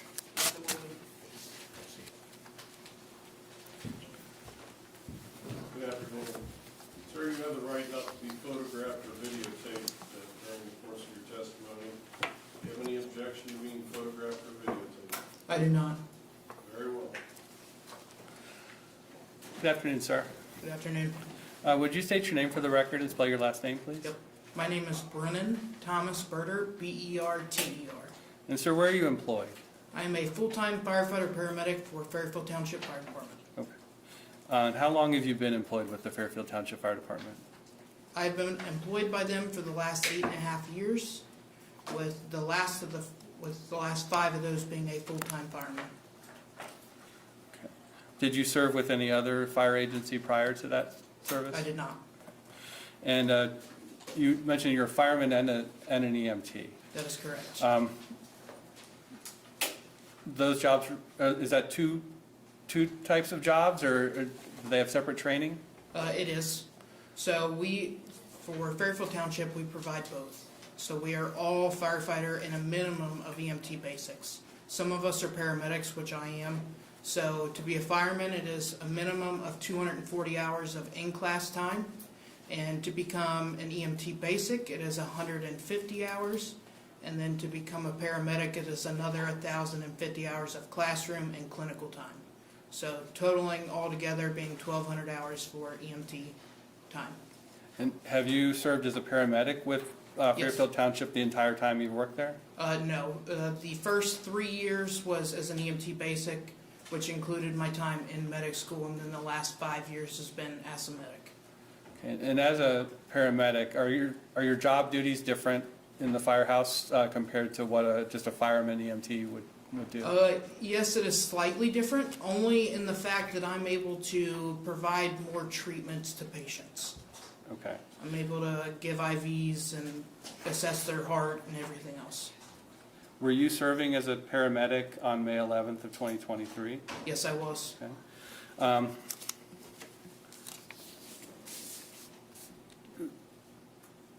When you're on shift, are you on shift with a crew? Yes. Okay. How many people are in that crew, and what would you be staffing? So it all depends. As of right now, our minimum staffing at our fire headquarters is 6. So it is a shift commander, and then it is 3 people on our engine and 2 people on a medic unit. And then at our other station, the minimum staffing is 5, and that is 3 on the engine and 2 on the medic unit over there. And were you serving on the medic unit that day, on May 11th? Was. Okay. Were you dispatched to 2625 Arroyo Court? Yes. Do you know why you were dispatched there? So our initial dispatch was for a burn victim. While we were en route, we were told that there was smoke visible coming from the 2nd floor of the house. So the acting officer on the engine that day upgraded it to a structural fire response.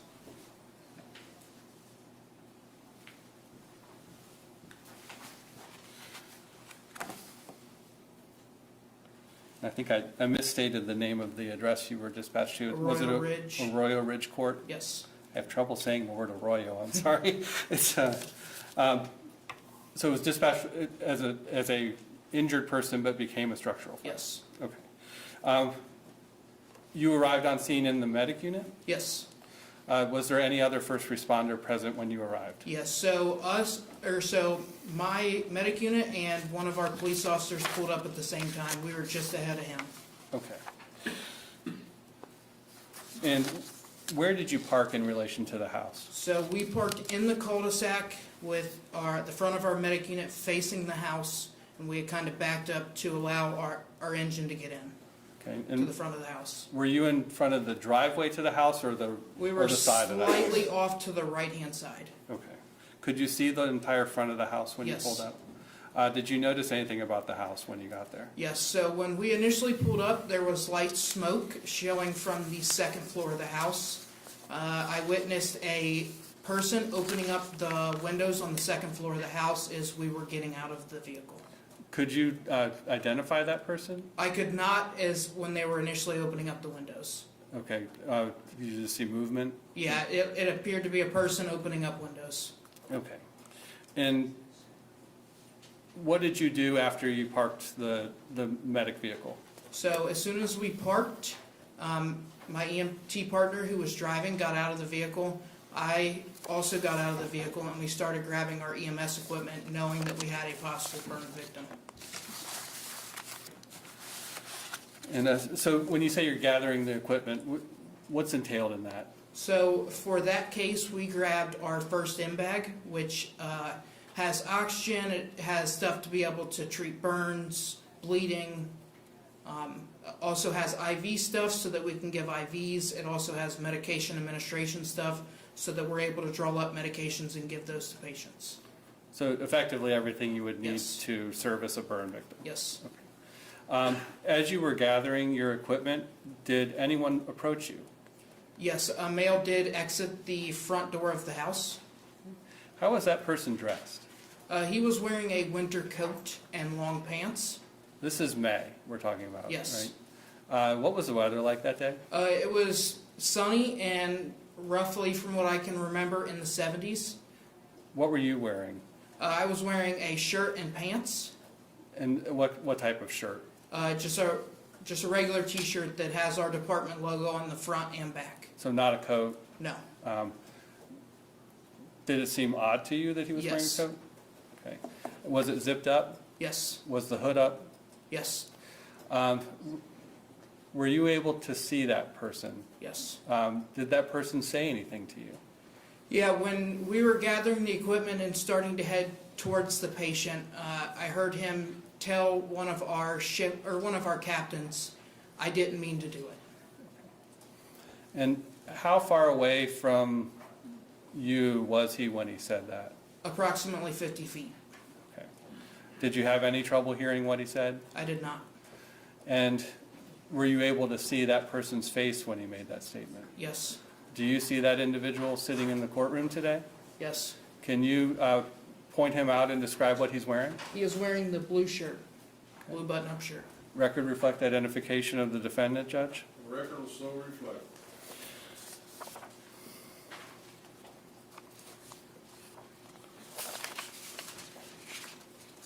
Did you say anything to him or engage him in any way? I did not.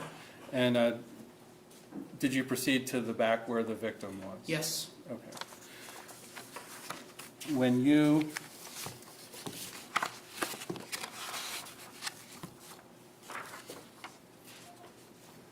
I may approach the witness, Judge.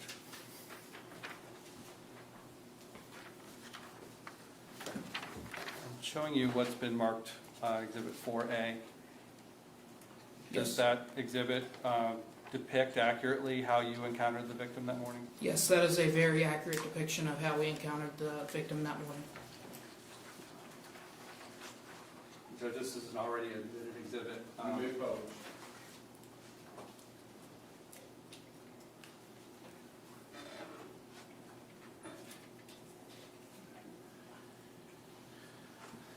And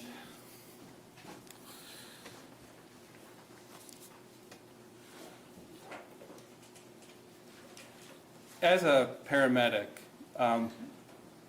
do you need to assess the people who have been injured that you're providing treatment to?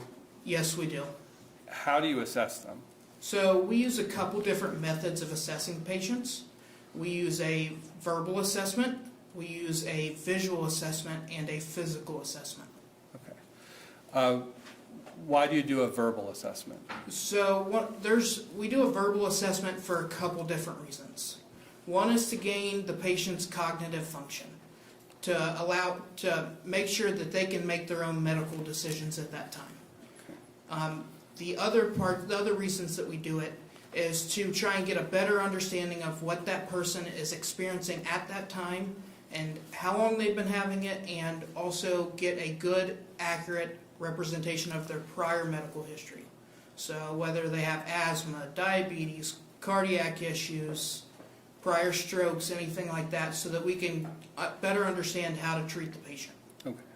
You said you do a verbal assessment, a Yes. physical assessment. What was the third one? And a visual. Visual, okay. What did your visual assessment of her tell you? So when I got to her, she was laying face down in the yard. She had from what I could see, a very large portion of her body had second-degree burns. There was also a screen laying right next to her in the yard. Okay. And are you doing the visual assessment and the verbal assessment before you actually do a physical assessment? So we're kind of doing them all together. It's kind of a blended thing. After a while, you end up doing them very quickly and all at the same time. Okay. In your verbal assessment, how did you verbally assess this victim? So when I initially got to her, I asked her if she could hear me. She told me that she could. I asked her what happened. She stated, Overruled. Go ahead and answer. she stated to me that a younger male punched her in her face, knocked out her teeth, and poured a flammable liquid on her and set her on fire. Was she able to relate whether you were still at risk from that individual? She was not. Okay. Did she say how she came to be lying on the ground outside? Yes. She told me that she was initially on the bed, and when she got set on fire, she ran to the bathroom and jumped out the second-story window. As you're looking at the photo, her head is going down a slope. That is correct. Did that concern you? Yes, it did. Why did that concern you? Because she was telling me that she was having difficulty breathing. And could the slope contribute to that? Yes. Okay. And how did you physically assess her? So I got her rolled over. We turned her. Due to the height that she fell, because the house has a walkout basement, it was more like a 3-story fall instead of a 2-story. So I was checking her lower extremity. I checked her hips to make sure that they were stable so that we could roll her. I also checked her spine and her neck. Okay. And you said you needed to roll her. Yes. Why did you need to roll her? So that she was no longer laying on her stomach and compressing her lungs, so that she could attempt to breathe better. Okay. Did you need to change the orientation of her Yes. body? Why did you need to do that? So that we could get her head above the rest of her body. As you rolled her, were you able to see her face? Yes. What did you see about her face? So she had burns to her face, and she had singed hair about halfway up her head. She also had soot and burn injuries to her nose and mouth. She also had bleeding coming from the mouth, and some of her front teeth were missing and cracked. Okay. And did she attribute the cracked and missing teeth to the fall from the window? No. How did she say that happened? She said that she got punched in the face, which broke her teeth out.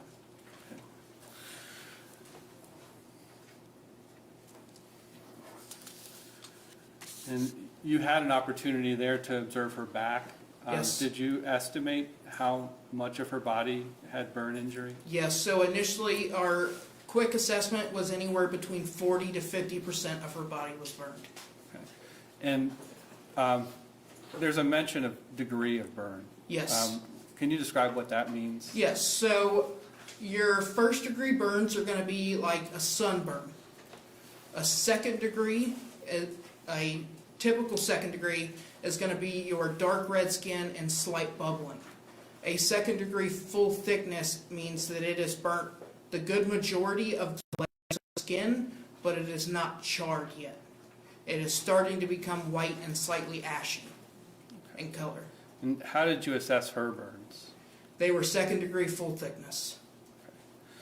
And what does that mean to you in terms of the treatment you need to provide her then? So with second degree full thickness burns, they're going to be extremely painful. We also have to worry about her losing heat, and we also have to worry about trying to get enough fluid in her in case she has lost fluid due to those burns. Okay. And after you rolled her over, were you able to assess the front of her body? Yes. And what did you note as far as injuries on the front of her body? So the front of her body, she had burns to her upper torso, upper extremities, lower extremities, chest, abdomen. She had burns to her face. And how did you, what degree of burn did you assess? They were also second degree full thickness burns. So once you rolled her and assessed her, what did you do to treat her? So we did that initial roll and twisted her so that we could get her head above the rest of her body. She was telling us that she was having difficulty breathing and she had a history of asthma. So we placed her on high flow oxygen so that her breathing would be a little bit easier. And then another medic unit arrived on scene, so they assisted me with obtaining IVs. We obtained 2 IVs, 1 in each arm. We gave her pain meds and we started fluids. May I approach the witness, Judge? You may.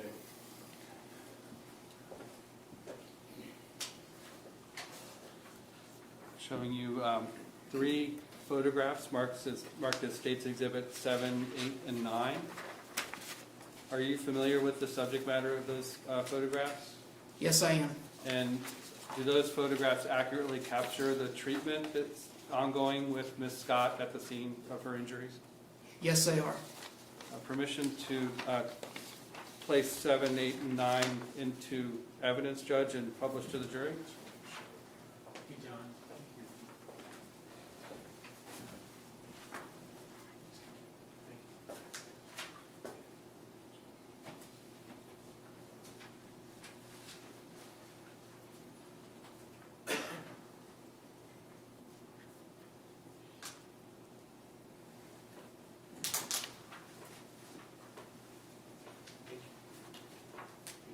Defense wish to be heard? Yes, sir. 7, 8, and 9 will be admitted and may be published. Ready, John? Can you see on your screen the photograph? Yes, I can. Okay. Do you see yourself in that photo? I am in the middle of the guy that is bald and the one wearing the hat. Kneeled down next to the Can you patient. point to it? Yes. John, I've had the annotator fix it. Oh, you do? You can- you might be able to Yeah. point on the screen. Okay. Yeah, it's not no longer on the screen. It'll come back up. Okay.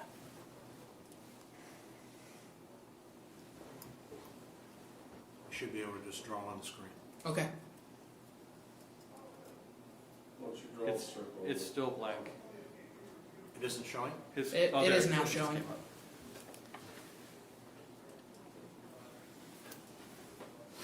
And what are you doing with regards to her treatment at that point? So at that time, I was making sure that she was secured to the backboard that we had put her on, so that we could pick her up and get her on the cot that is shown lower on the hill.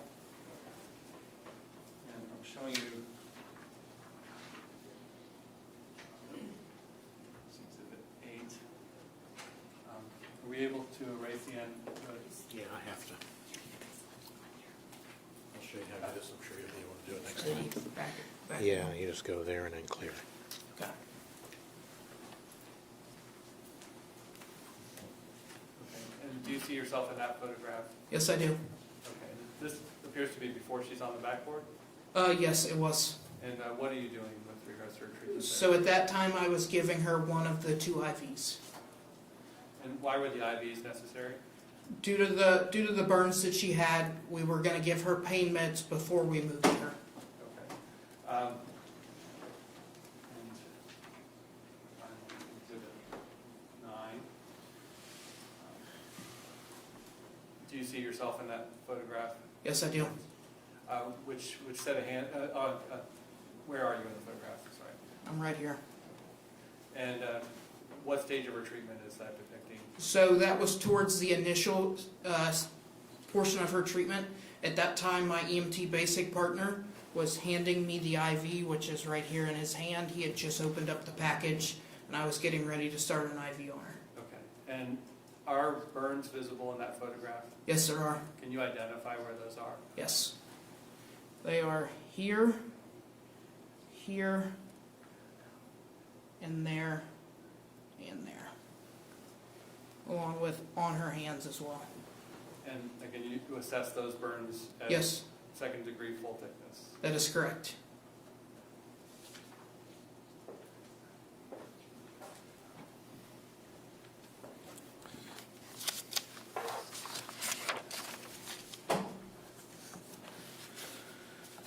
So after placing her on the backboard and getting her oriented where it was easier to breathe. Yes. What decision was made with regards to where she would be transported and what her care should be? Okay. So the two medics that were on Hamilton's Medic 25, me and the two medics decided that based off of her burn injuries and the possibility due to it being a flammable liquid that set her on fire and her having the difficulty breathing, that the best treatment for her was to be taken to air care. And did you cause her to be transported to air care? Yes. Who transported her there? So our medic unit was blocked in by the fire units and fire hose. So we pulled Medic 25's cot out of their medic unit and put Medic 212's cot in theirs, and I went with them to the landing zone where air care was going to be landing. Okay. And you personally transferred care to air care? Yes. After going on a run, what does the fire department and EMS service do to document the service that's been provided and record how the personnel performed? Yes. So in the regards of a fire run, there is a NIFRS report, so a National Fire Incident Report.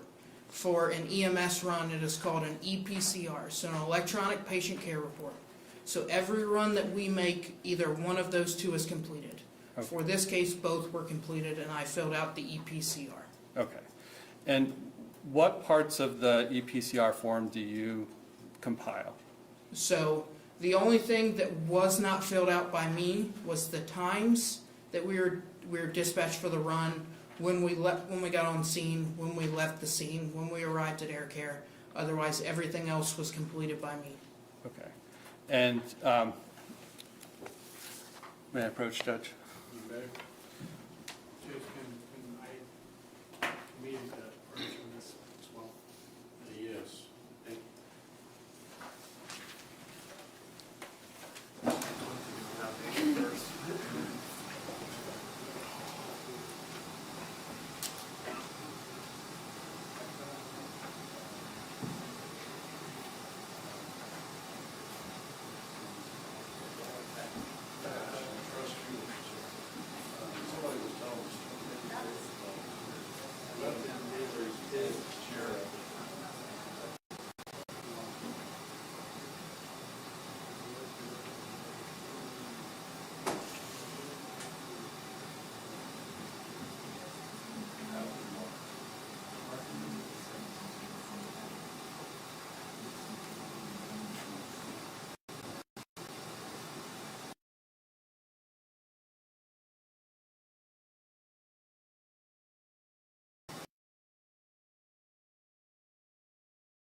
City. Water is there if you really keep one light.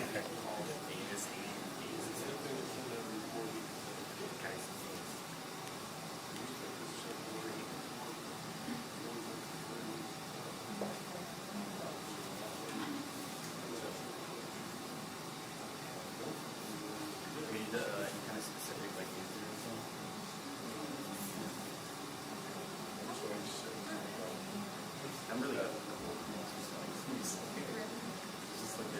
so like how big it is facility, it's just like, okay, I can think about it. That's what it is. I should have said 6.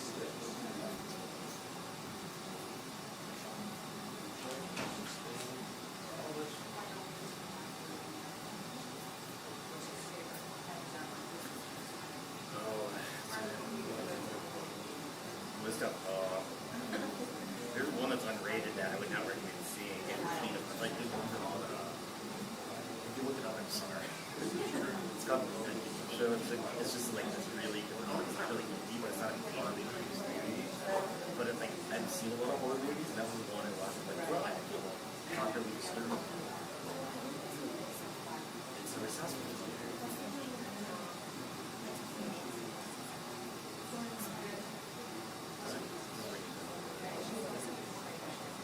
I don't watch it. That's the first thing I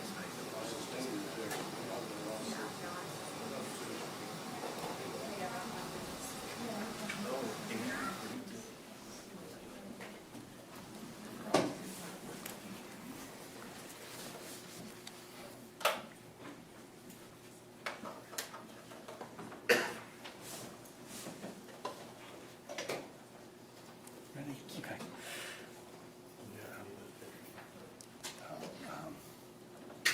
I don't think so. So you were testifying about the report that you compile. Yes. Did you review all the documentation regarding this run? Yes, I did. And did the report that you compiled accurately represent the treatment that was provided to Ms. Scott? Yes, it did. And your testimony today summarizes that report?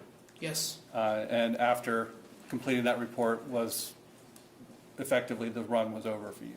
Yes, at that time it was. Okay. I don't have additional questions for this witness. Thank you. Ross? Thank you.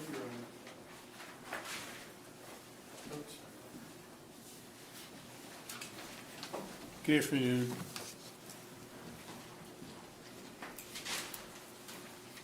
Good afternoon. Good afternoon.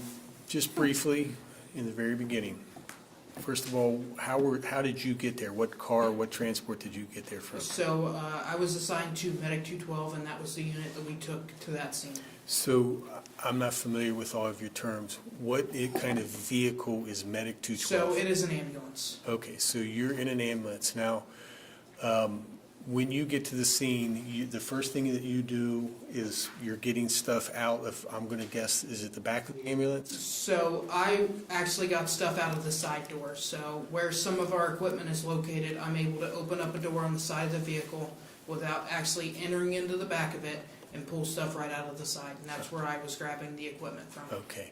And if you're facing the front of the vehicle, what side of the vehicle is that on? It is on the right side. Okay, it's on the right side of the vehicle. Okay, and Oh, you said if I'm You're facing the front? Yes, sir. Okay. Yes. If I'm facing the front, it's on the left side. It is on the passenger side. okay, and I'm not sure I've seen a picture where that ambulance is, but you'd agree with me that, I think you've already even said it, in that cul-de-sac, you had the fire truck? At that time, no. The fire truck was not there when we arrived on scene. So you told me that, or you testified that Robbie gave a statement, correct? Say that again? Robbie, he gave a statement, correct? Yes. Okay. And who was the individual he gave it to?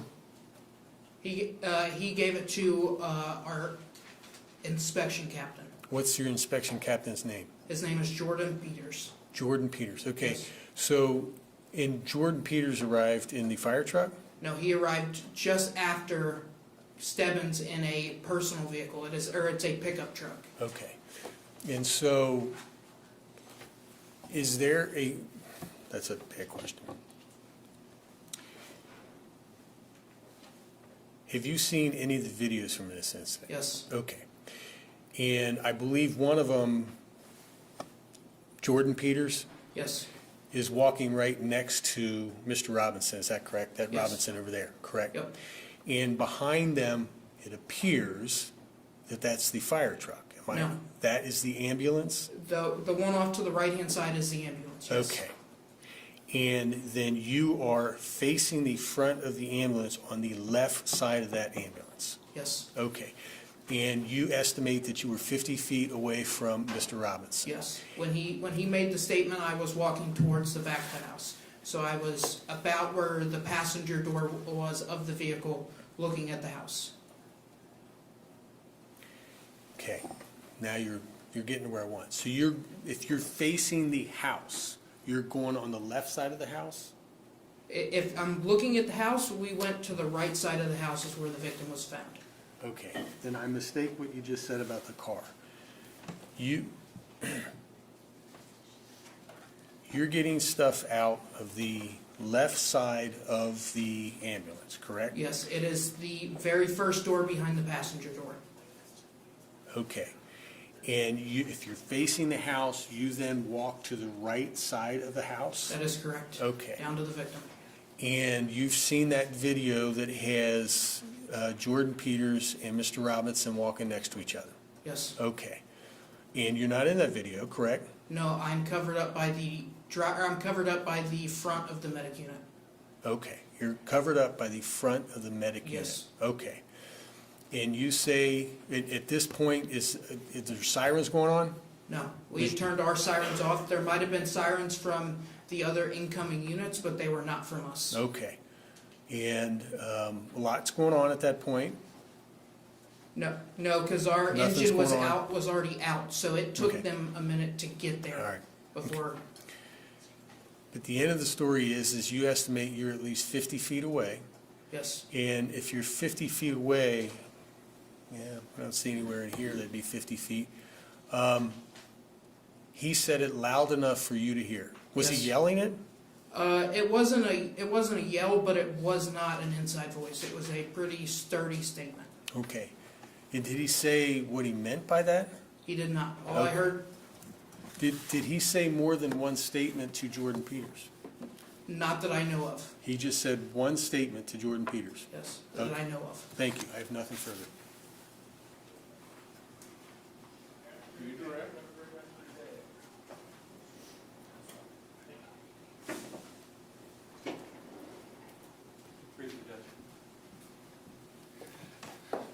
How certain are you that he made that statement? 100%. No further questions, Judge. Recross? Yes, sir. All right. Officer Berder, thank you very much for your time. You may be excused. Watch your step. You're very welcome. Ladies and gentlemen of the jury, you doing all right? Be moving forward. Next witness. Mr. Honor, this witness is longer. I'm more than happy to start. Do you want me to start and then we Yes, pause? next Okay. witness. State would like to call Officer Cory Stebbins.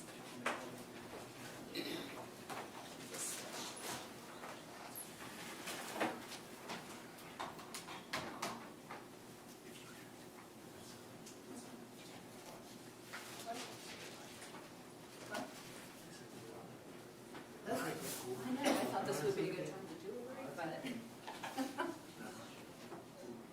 We've only been here 45 minutes. I think someone needed to take a break. But that's okay. Somebody needs a break. Take a break. I don't want to be unreasonable. The only thing I will say is I do expect this next officer to take quite an extensive period of time. He's longer. So now, like, would be a good time to stop, take a break, and then come back, because we're gonna be at it for a while, rather than right in the middle. Does somebody need a break? I'll accept that logic. The rest of it, not. Thank you. You guys had a Very well. good In light of the circumstances, we're going to recess for 15 minutes. Rick, tell the witness we'll be ready in 15 minutes. In the meantime, ladies and gentlemen of the jury, during the course of our break, remember and abide by all the admonitions that I've shared with you. Raise your hand if you do not recall all the admonitions that I've shared with you many, many times in the last 3 days. No one's raised their hand, so there's a clear understanding that they apply and the jurors understand those restrictions. So all rise to excuse our jury.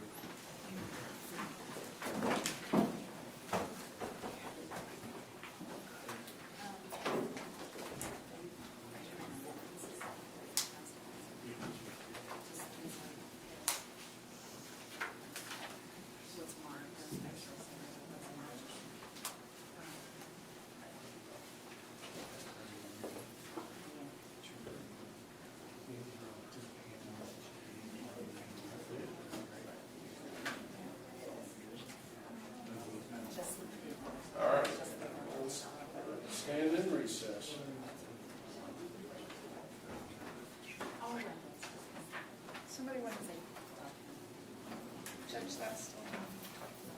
Oh, the record's still going. I don't know how to turn that off. I don't either. I know, right? Okay.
Well, and you don't want just the body sitting around, so he had her taken to Columbus.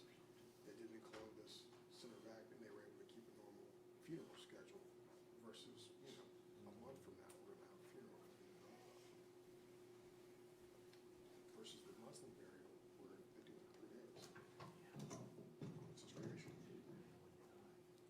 Yeah, same thing. Do you know that preparing for this year over here, I looked up what Muslims follow the death penalty.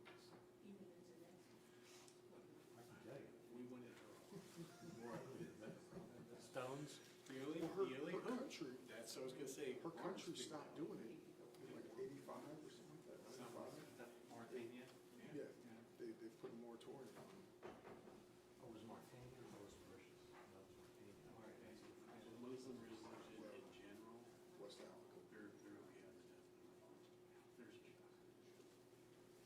I don't think Jesus is very much. Well, not applied to him. I'm ready. What time did we break? I didn't get here. I don't know. I'm ready. We need Robbie. Yep, I know. That's what I was gonna look for.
Oh, yeah.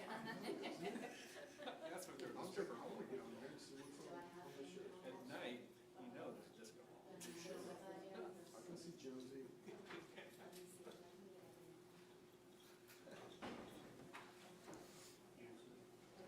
Oh, he's, oh, yeah, absolutely.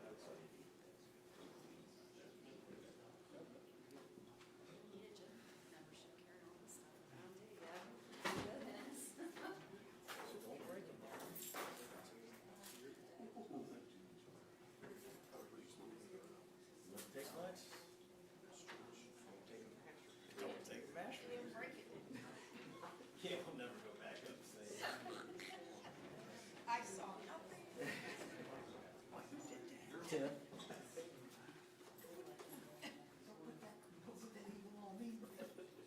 long as you don't blame me. Yeah. Well, if we get to Vanderbilt, I need you to text someone to bring down, seven gas stations. No, I understand.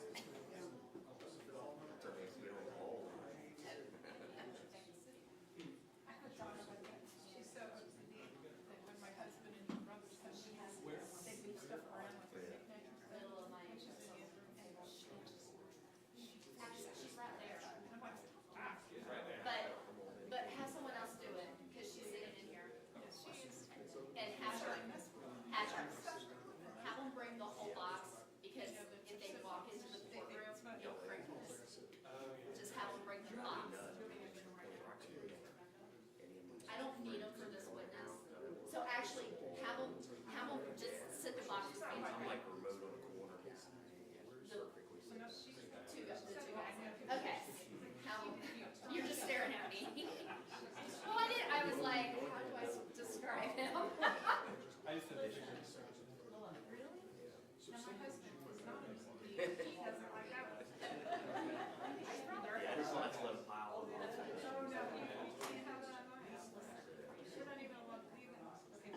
Hardwood.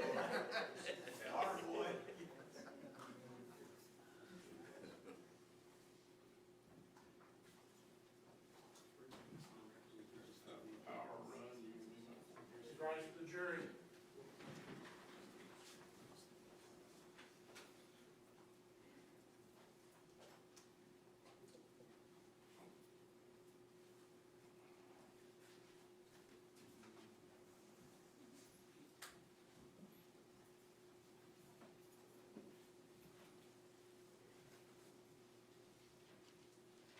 Court of Common Pleas in Fort Butler County, dealing with Keith M. Spaeth presiding. Now in session. Thank you. Your Honor, we're back on the record, State of Ohio versus Robin Robinson, CR 2023-050688. Please have a seat. Thank you very much. Jury's returned. Counsel and the defendant are present in the state's case. State's next witness. The state would like to call Officer Cory Stebbins. Thank you. Thank you.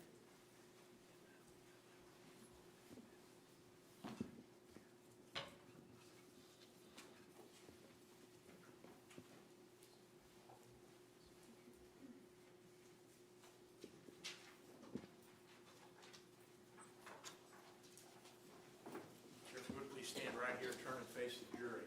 Raise your right hand. Do you swear or affirm the testimony you're about to give before this court and jury is true and accurate to the best of your ability and knowledge? I do. Thank you, sir. Officer Stebbins, please have a seat. Make yourself comfortable. Thank you, Judge. You have, you can choose not to be videotaped or photographed during the course of your testimony. Do you have any objection to being photographed or videotaped? No, Your Honor, that's fine. Very well. Go on, make yourself comfortable. If you need to move up or move the microphone to you. I know you have a belt on. Try not to get yourself wedged in there. That's me. Okay. Good. Good afternoon, sir. Good afternoon, ma'am. Go on and introduce yourself to the ladies and gentlemen of the jury. State your name and who you work for. I'm Officer Cory Stebbins, and I work for the Fairfield Township Police Department. And how long have you been with the Fairfield Township Police Department? A little over 17 and a half years. And what are your general job duties? I'm a road patrol officer, so I handle calls for service that vary in nature. Responding to calls for service, traffic crash, investigations. Do you have any additional job duties? Yes, ma'am. I am a evidence tech. I am a certified armorer and firearms instructor and taser instructor. And do you have additional training that allows you to handle these further job duties? Yes, ma'am. Prior to me becoming a police officer, I spent 4 years in the U.S. Navy as a shipboard firefighter. I attended a 2-week course at the Miami Valley Crime Lab as an evidence technician. Sorry. I also attended a 1-week post-blast reconstruction certification with the Butler County Bomb Squad and a 1-week course at incident response to terrorist bombings in Socorro, New Mexico. I'd like to turn your attention to the morning of May 11, 2023. Were you working that morning? Yes, ma'am. And what shift were you? Day shift, What hours are that? 6:45 a.m. to 3:15 p.m. And were you directed to respond to a call at 2625 Arroyo Ridge Court? Yes, ma'am. What was that call for? The call initially came out as a person that had been set on fire. And what were you doing at the time you received that information?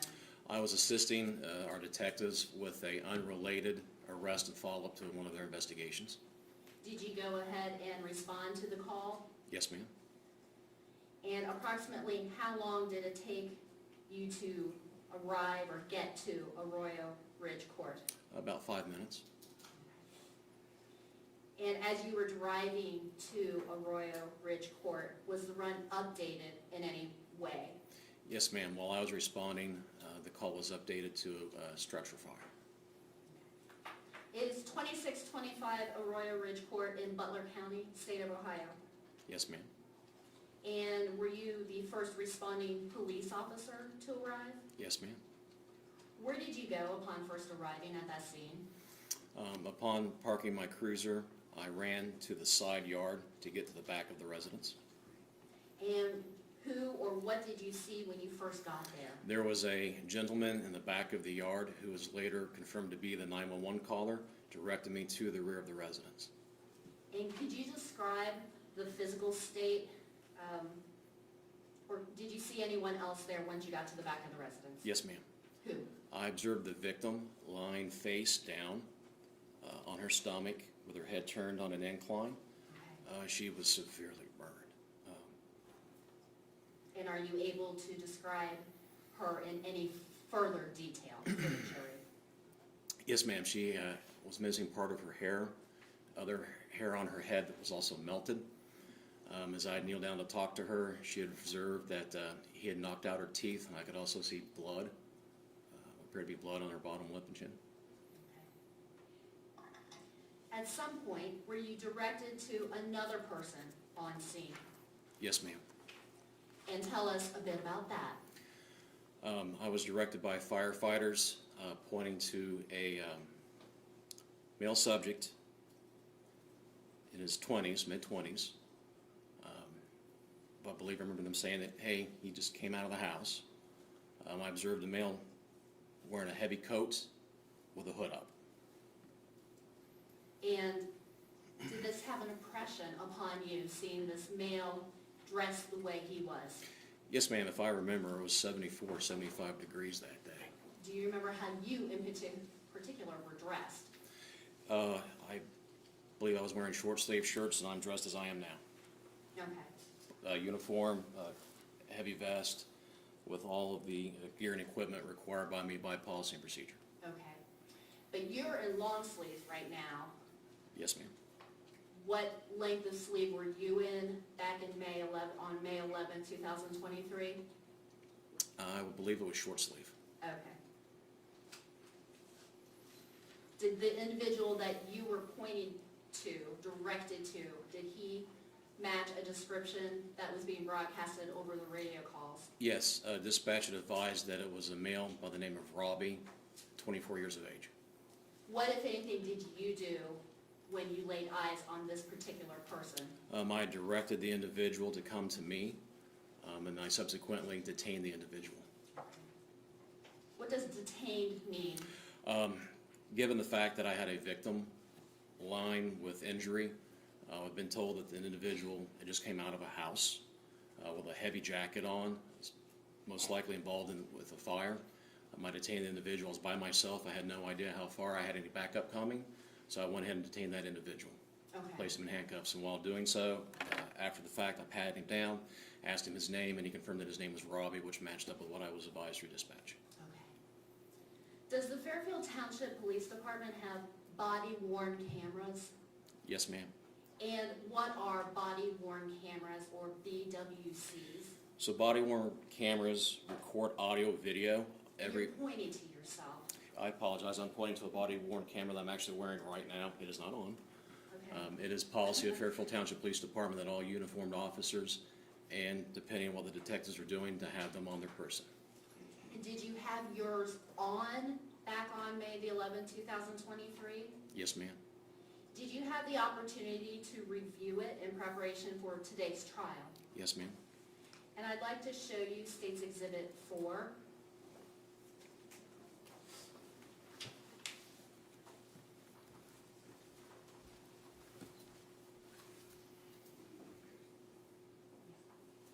Permission to approach the witness. Brandon. I'm handing you what's been marked as... Calm down, everyone. I'm handing you what's been marked as State's Exhibit 4.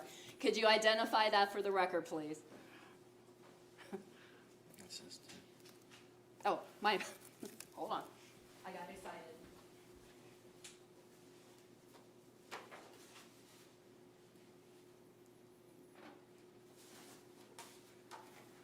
Let's try that again.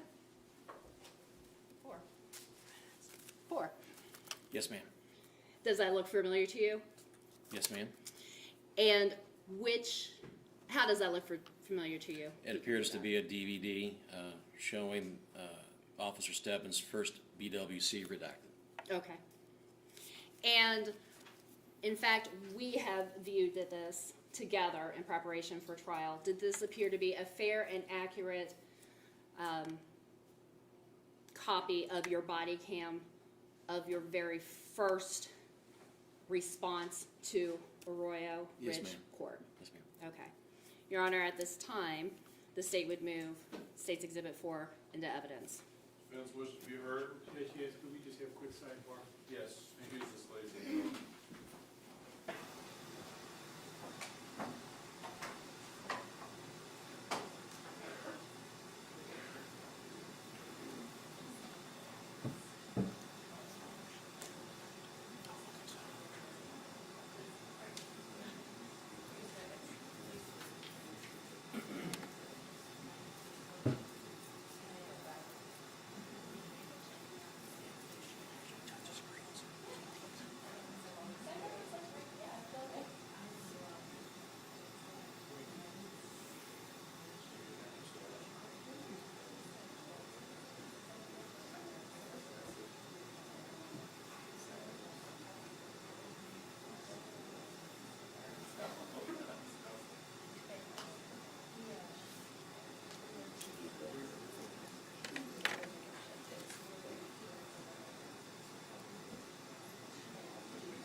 It's going to be the laptop.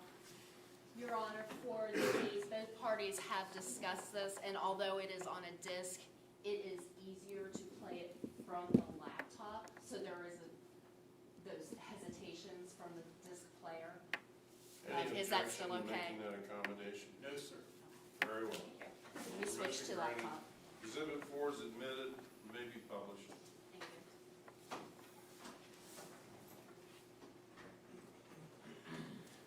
Give me 1 minute. And I'm only sitting down to get this going. I'll stand up.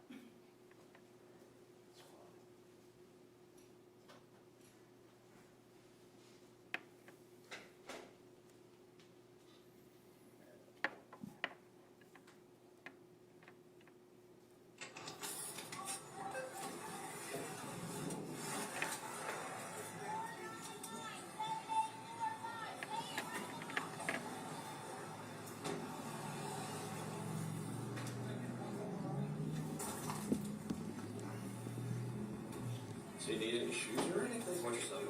Easy, easy, easy. For the record, I am stopping the body-worn camera. Could you identify for the jury the starting point of this BWC? Where are you? Where is the start of this BWC? I was in the city of Hamilton assisting the investigators with an arrest on an unrelated follow-up investigation to this specific case. Okay, so consistent to your testimony, you have not received the run yet that gets us going into this case. Correct. Okay. Officer, can you Was see that that one on your just- screen? I'm sorry? Can you see that on your screen? Yes, sir. Oh, Take this so it doesn't break, okay? I'll give it back to you. Okay. So. Got it? Got it. Just transport a little bit. Squad right, 2625 Arroyo Ridge, for a female burn victim, being male and asked to set her on fire. Oh, shit. Get that. Go to that. Here. Get out. Here's his phone so he doesn't drop it. Go to that. Stand around.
or see if Liberty's got anything started on that way to help me until morning that you just get clear, please.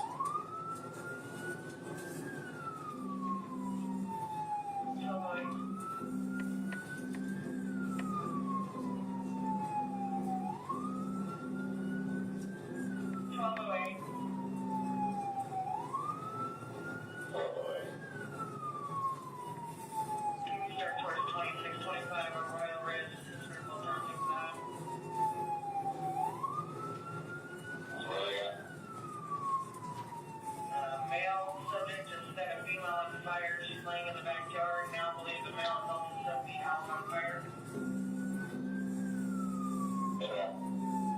Clear. Avalon 25, ready, clear.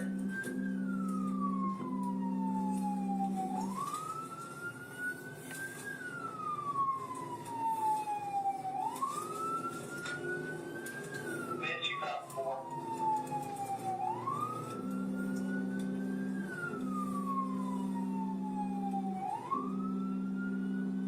Jump 4. You're not on 4.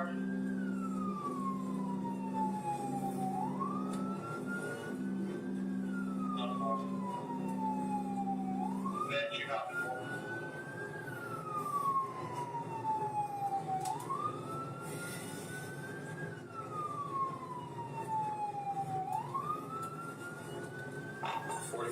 Suspects UTL.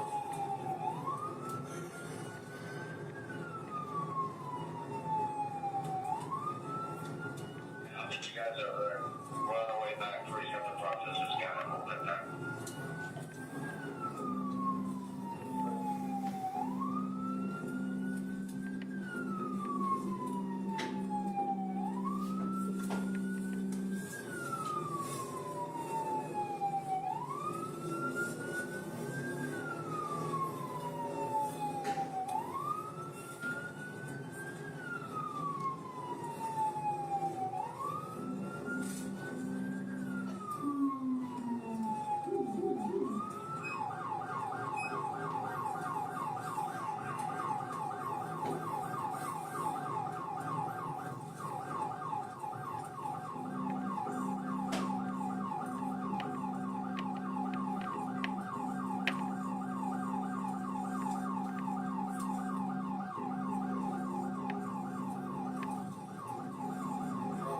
Ways to go with those things to Oregon Ridge.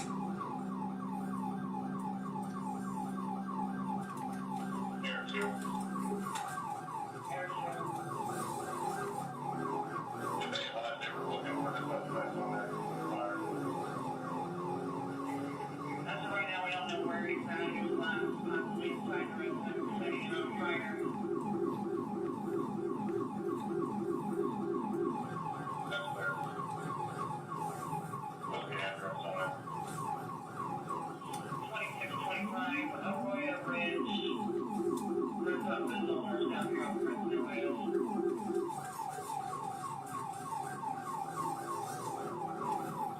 Your life is near the promised home. Starting at Trenton business owners, Arroyo Ridge.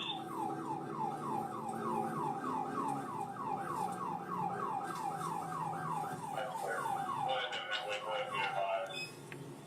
Really good there, both counties. That's clear.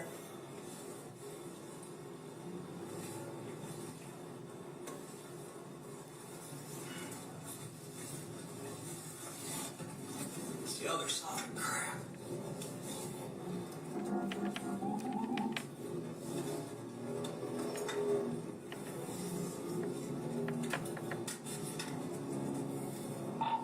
Is on scene with medics.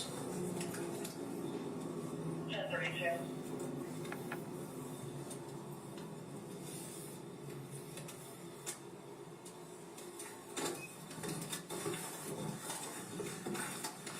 In the back!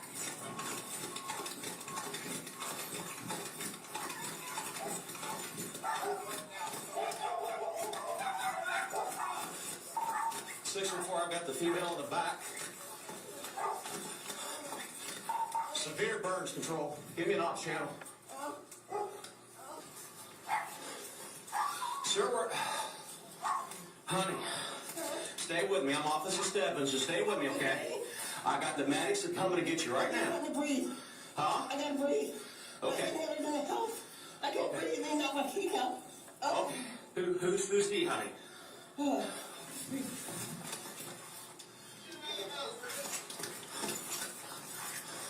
Come to me now.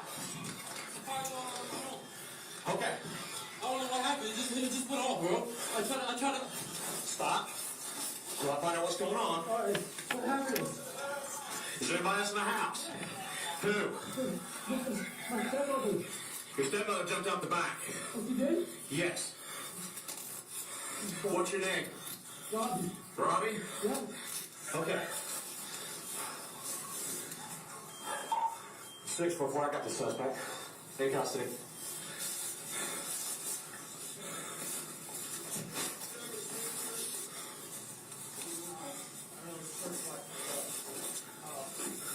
Stop. I'll explain in a minute, okay? Just chill out.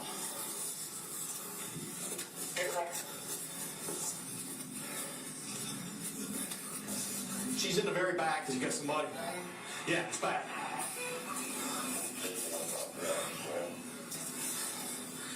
Are those too tight on you, Robbie? No, they're good. She says she needs her inhaler out of the house. She's burned bad.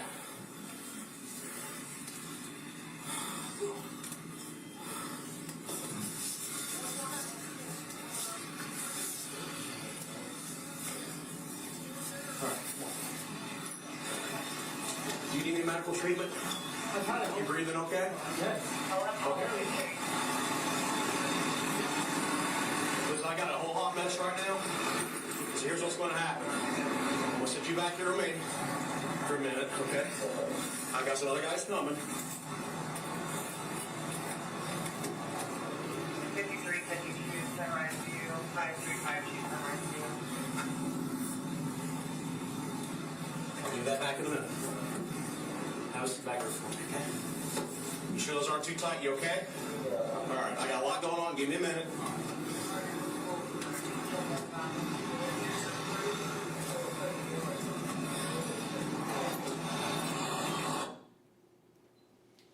I have a few follow-up questions for that State's Exhibit 4.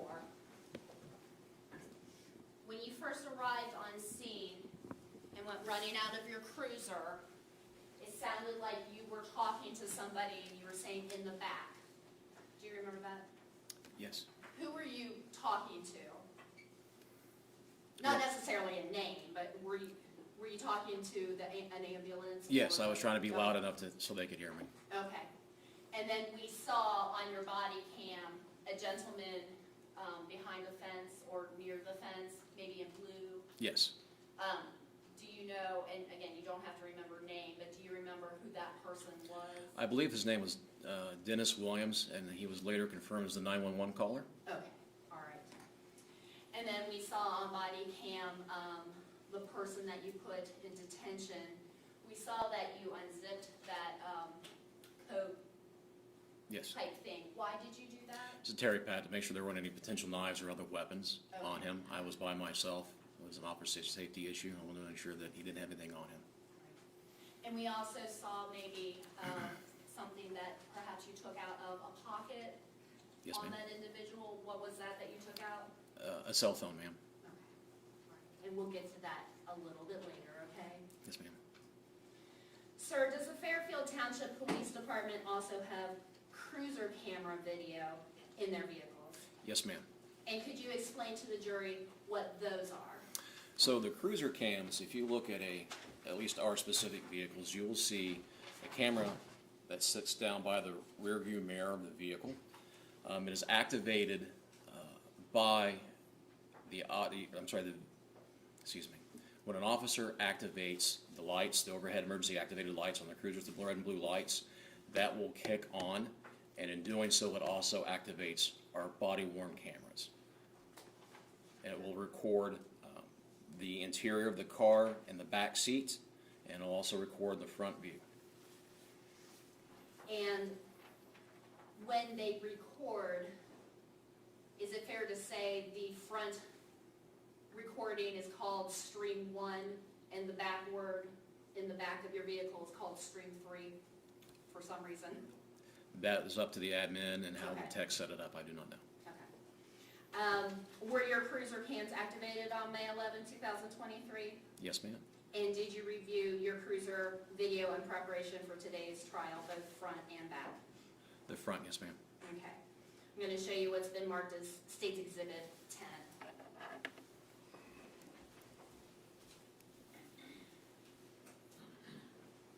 Permission to approach the witness. Granted.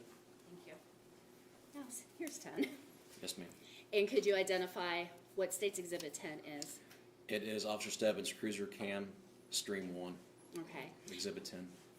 And is this the video that the forward-facing video that we reviewed in preparation for trial? Is you in particular? Yes, ma'am.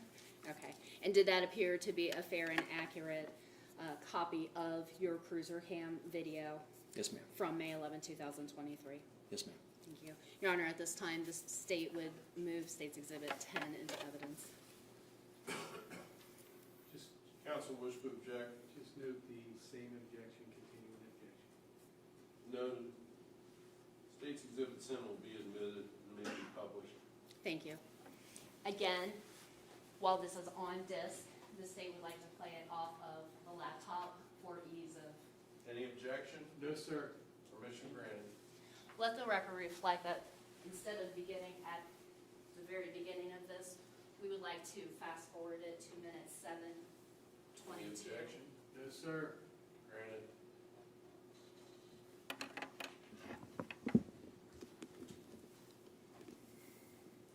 Oh, Let me know when you're ready, Ms. I'm Brianna. ready. Hold on. Ready? Yes. So, I have not started, well, I accidentally started playing it, but we're at the very beginning. Does this appear to be the beginning of your May 11, 2023 cruiser camera video? Yes, ma'am. Okay. And I'm going to fast forward this to the best I can. To 7 minutes and 22 seconds.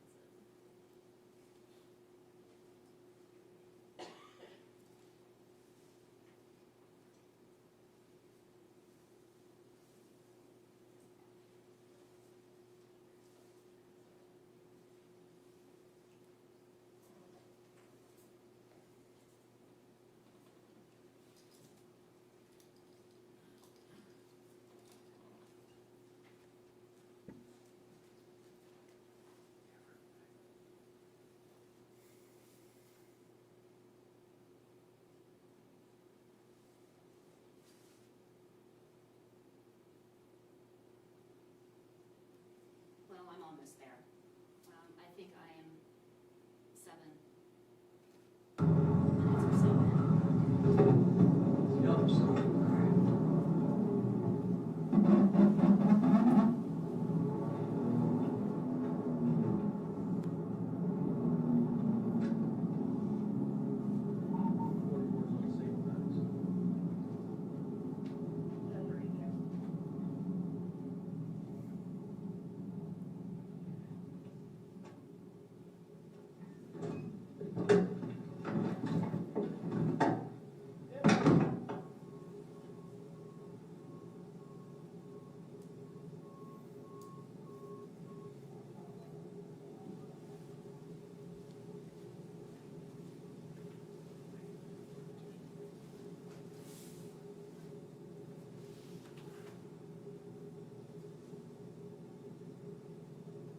Are you out of the vehicle already?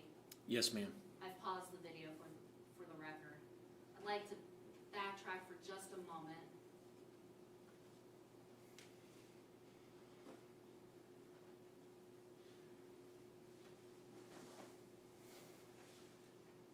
You're arriving, and I'd like to direct your attention, when you park, if you could look at the house in question, at the second floor windows, if you see any of the curtains moving.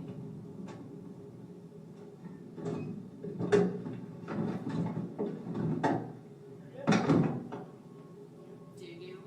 Yes, ma'am. Which one? If you look, you see the light pole, you see the front door, the window directly above it. And I think Mr. Lavuno, is this activated to where we can circle things? It's a second, but Okay.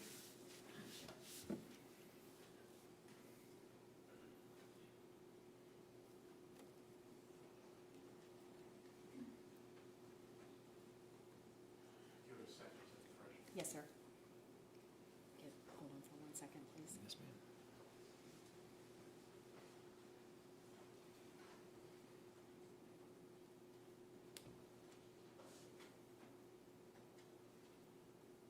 Should be able to. I drew on it. Hold on. Hold up. See, the button says clear. Yes. I'll clear my squiggle. Are you able to circle the window that you saw where there was movement of a curtain? On this video, right Yeah. there, ma'am. Okay, thank you. And now I'll just clear that. And then do you, as we continue on with the video playing, do you see someone exiting out of the front of the home?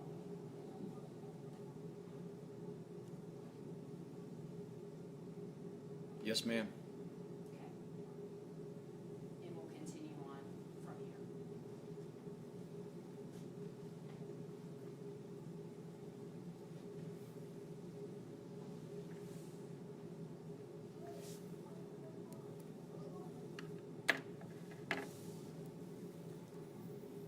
What was that individual just doing with his arms? Placing them up, ma'am, like so. Okay.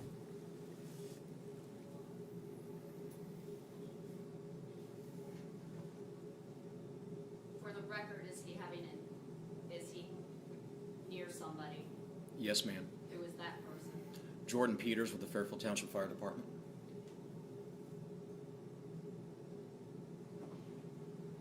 And do you see yourself on your cruiser camera? Yes, ma'am, I do. What are you now having an interaction with that same person who just came out of the home? Yes, ma'am, I am. What are you doing? I am placing the defendant in handcuffs Okay. to secure him. So now, is it fair to say we're just seeing a different perspective from your body cam? We're kind of seeing from a different view Yes, ma'am. of you detaining him. Yes, ma'am.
Have a seat back.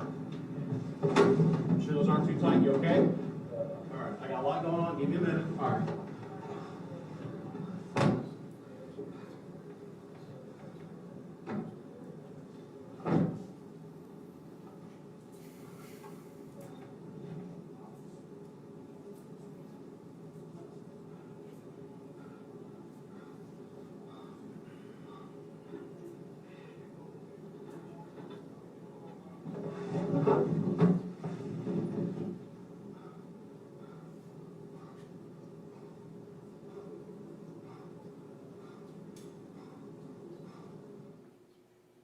Was anybody else in your cruiser at that point in time other than the person that you had just detained?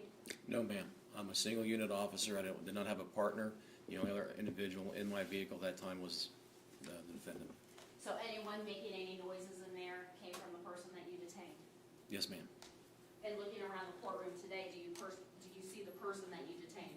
Yes, ma'am. The defendant sitting here in the blue shirt with his defense attorneys. Let the record reflect identification of the defendant.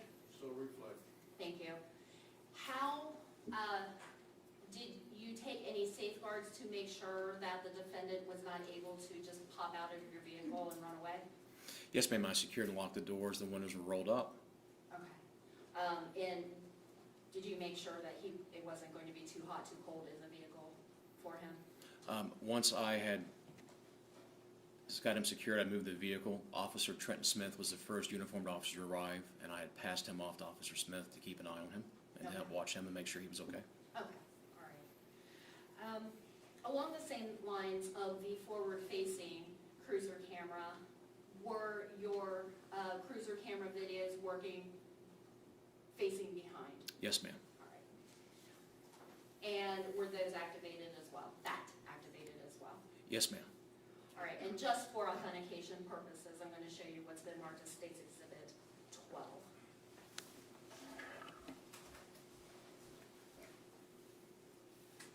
Permission to approach a witness. Granted. And what is State's Exhibit 12? State Exhibit 12 is my cruiser cam stream 3. Okay. And is that the backwards facing or the cruiser camera facing video for the back seat? Yes, ma'am. Okay. Your Honor, at this time, the State moves State's Exhibit 12 into evidence. All right. Noting the defense objection, the court will admit State's Exhibit 12 that may be published. Thank you. I'm only going to play just a second of it just to show this so I can authenticate it with you. I'm not going to play the whole thing, okay? Yes, ma'am. Again, may I use the laptop, please? Okay. Not this, the I laptop. have it ready. You cue it up. Say when I do one. Yes, sir.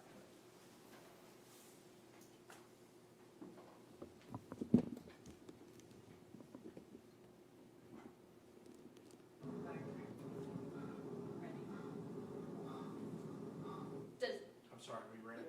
Ready? I didn't hear you. Ready?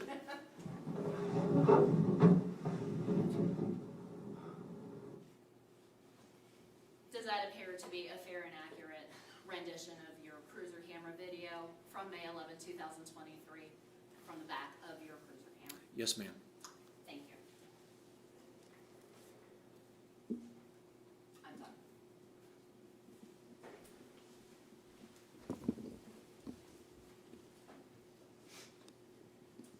You made mention of Officer Trenton Smith. At some point in time, it sounds like, or can we infer, he arrived on scene. Yes, ma'am. Is he also a Fairfield Township police officer? Yes, ma'am. And is it fair to say you assigned him a responsibility, if you will? Yes, ma'am. Could you explain that to the jury, please? Yes.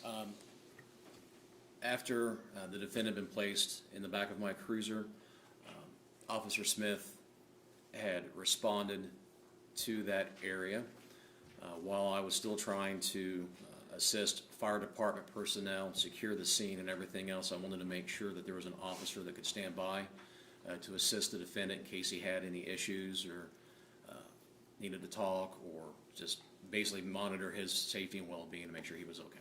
Okay. And you had also indicated that you needed to move, or you moved your cruiser. Could you explain to the jury why you did that? Yes, as you saw with the fireman who was in the driver's side and the engine pointing to my cruiser to move it, it was so they could get equipment in, start running hoses, and start beginning entry into the residence for firefighting operations. And Okay. Where did you move your cruiser to? I believe I backed it up and just kind of went around to get out of the way. Sure. Okay. So more emergency personnel, fire departments could get there. Okay. As others started arriving to the scene, paramedics, firefighters, Officer Trenton Smith, etc., did other Fairfield police officers, detectives, sergeants arrive to the scene as well? Yes, Detective Sergeant McCroskey responded and arrived on scene. And how did your job responsibilities shift, if they did? At that point, I gave an update on Sergeant McCroskey about the occurrences of the incident, what I saw, what had occurred, and basically where we stood as far as a response to that time till he got there. Okay. And did you do anything to monitor the firefighters or in the situation with the fire? Yes, ma'am. I just kind of took a support role at that point to see, since we had other manpower on scene to assist with the defendant, any direction I took from Detective Sergeant McCroskey to assist the fire department, scene security, things such as that. And eventually, as the fire died down, did you enter the residence with firefighter David Kaiser with your body camera turned on? Yes, ma'am. All right. And for what purpose was that? To show firefighter David Kaiser wanted to show me the source or origins of the fire, where they located it, and to observe. They had observed teeth in the master bedroom. I'm just going to object as to the term "they" when he's testifying on behalf of the firefighter. Sustained. Thank you. Okay.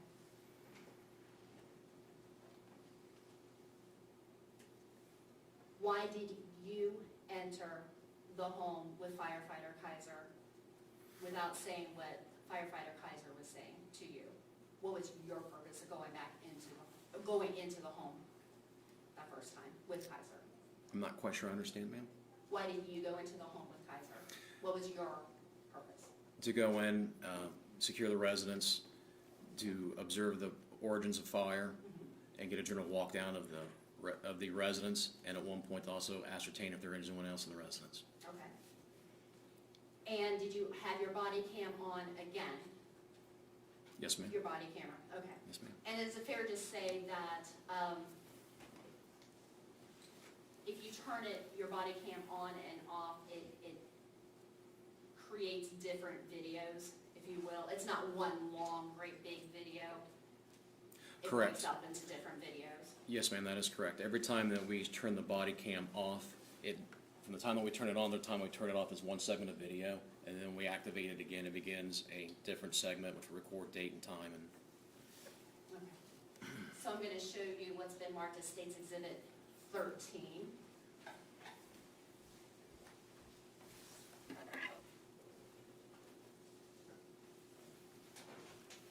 Permission, approach a witness. Granted. Again. okay. This is State's Exhibit 13, marked Officer Stebbins, second body worn camera with Kaiser. Okay. Redacted. Redacted? Yes, ma'am. Okay.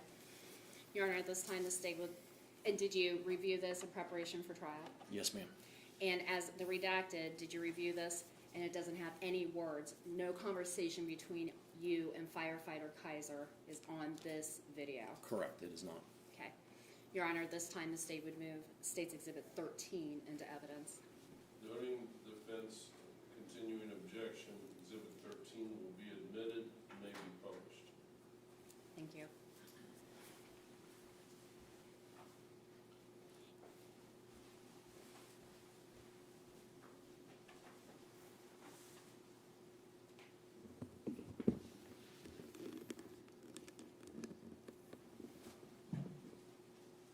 I need to get my notes.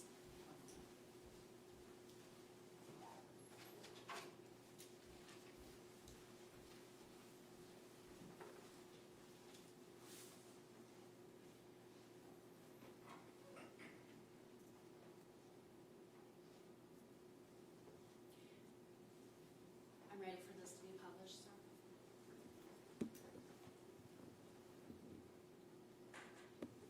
Officer Stebbins, is this your second body cam, if you will, with firefighter David Kaiser? Yes, ma'am. And is that firefighter Kaiser right there? Yes, ma'am. You can see he has his name on the back of his gear. Okay. And we have redacted all sound because you talk with him and that's not admissible, right? Correct. Okay. And is this you following him through? Yes, ma'am. Okay. So let me stop for a moment, and I just want to point out a couple of things with you only.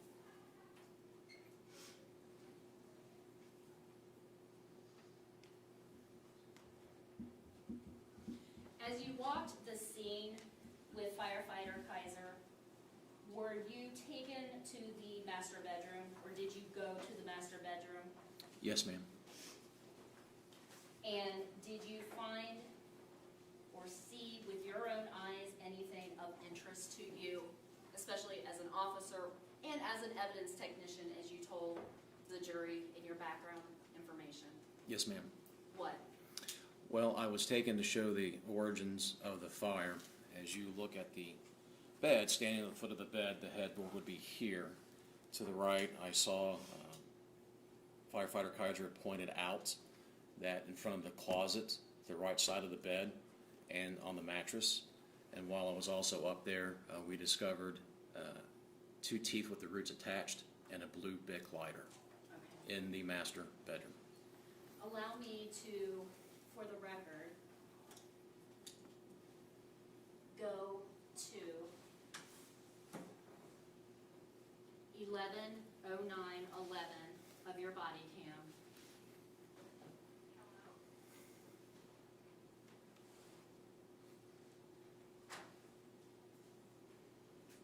And have the electric been turned off to the master bedroom? Yes, ma'am. So was it easy to see things or not see things in there? It just depends, ma'am. Okay. Were you using a flashlight? Yes, ma'am. Okay.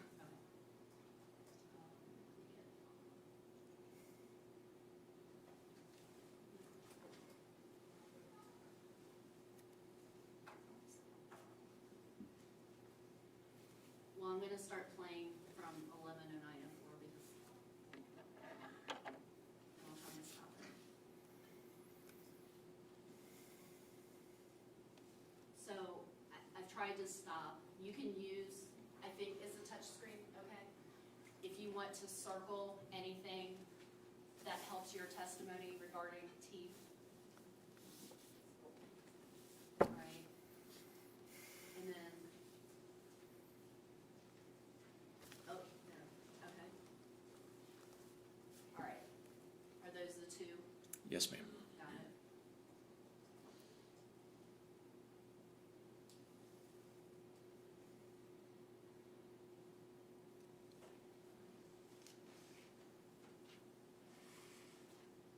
And then, oh, let's clear that here.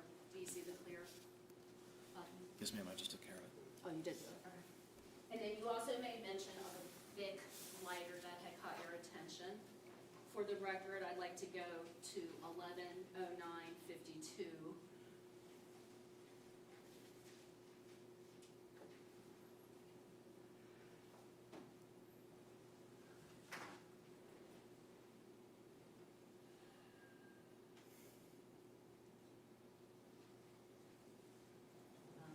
I'm at 11:09:48. I'll just start here. I'll try and stop.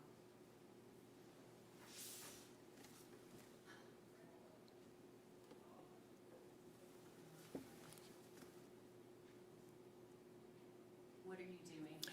I'm circling the Bic lighter Yes. that was underneath the door above the carpet. The chrome end was sticking on the outside. Should I try and go back a little? I didn't do a very.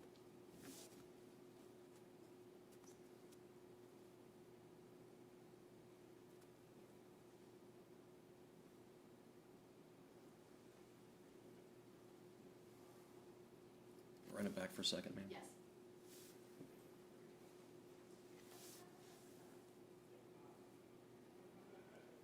Pause it. Just a little. Well, Sorry.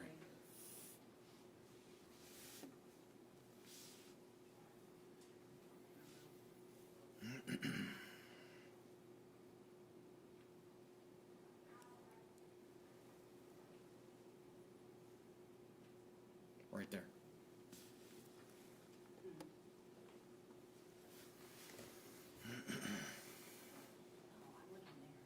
Okay, got it. Thank you. All right. We're done.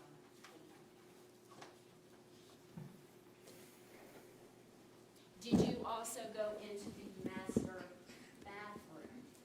Yes, ma'am. And where was that in conjunction to the master bedroom that you were just in? When you walk into the master bedroom, the bed and the dresser were to the left. The master bathroom was to the right. Okay. And did you see anything that caught your attention in there? Yes, ma'am. And could you explain to the jury what you saw in there? In the master bathroom, it was a stand-in, like shower tub, and on the tile wall, I saw what appeared to be blood droplets, a bloody handprint on the wall above the tub. The window was opened, and there appeared to be skin or hair on the inside of the windowsill. And was there an actual window screen still in the window space? No, ma'am. Did you take photographs of the items inside the home that you had just mentioned, just testified to in there? No, ma'am. Could you explain to the jury why not? Detective Sergeant McCroskey was going to be filing for a search warrant, and I was advised that an arson team was en route and responding. And when you say arson team, are you talking about the Ohio Fire Marshals? Yes, ma'am. To your knowledge, was a search warrant eventually signed by a judge? Yes, ma'am. And did the search warrant get executed? Were you present when the search warrant actually got executed by the arson team? Yes, ma'am. Once the search warrant was signed, what, if anything, did you do? I photographed and collected evidence on the outside of the residence while the state arson team focused on the inside.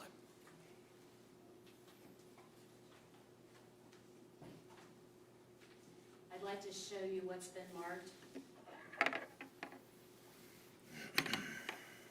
as State's Exhibits 14 through 27.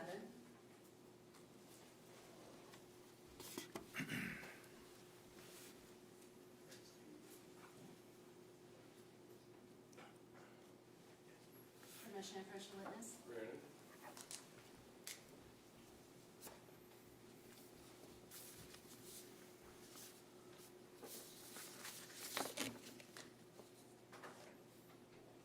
Could you go ahead and take a look through 14 through 27?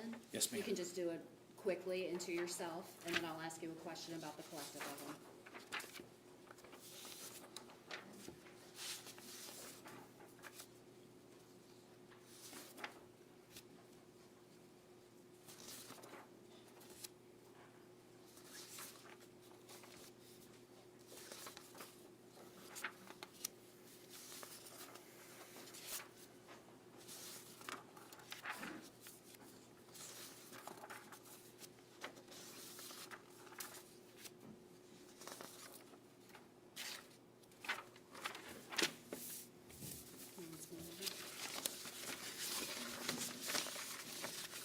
As a whole, what do photographs 14 through 27 look like to you?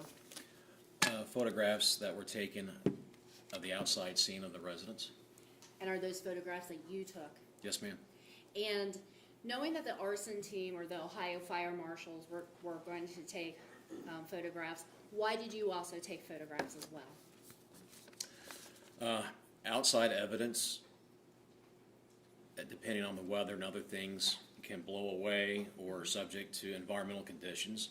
So after the search warrant was being served and was signed off on the judge, we went ahead, like I said, the arson team focused on the inside of the residence, and I focused on the outside and collected evidence on the outside to kind of help with them and assist in that role.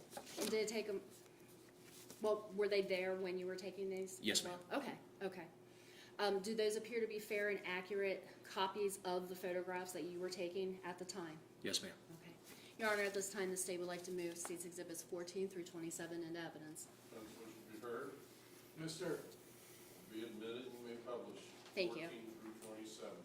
Thank you. Are you going digitally, Katie, or are you going to go to the? May I use the overhead, please?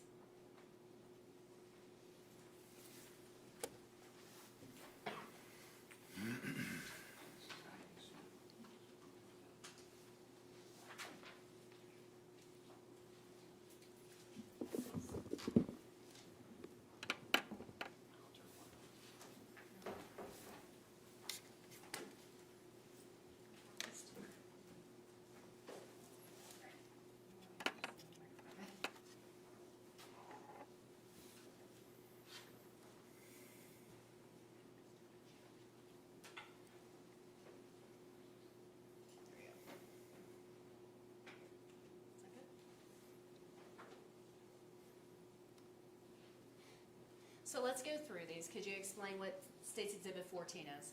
Yes, ma'am, that is the front side of the residence. Okay. State's Exhibit 15. That is the rear of the residence that I had ran to and observed the victim lying on the ground. All right. As well, what am I pointing to here? A bent window screen, ma'am. All right. State's Exhibit 16. That is a from the ground up photograph of the rear of the residence. State's Exhibit 17.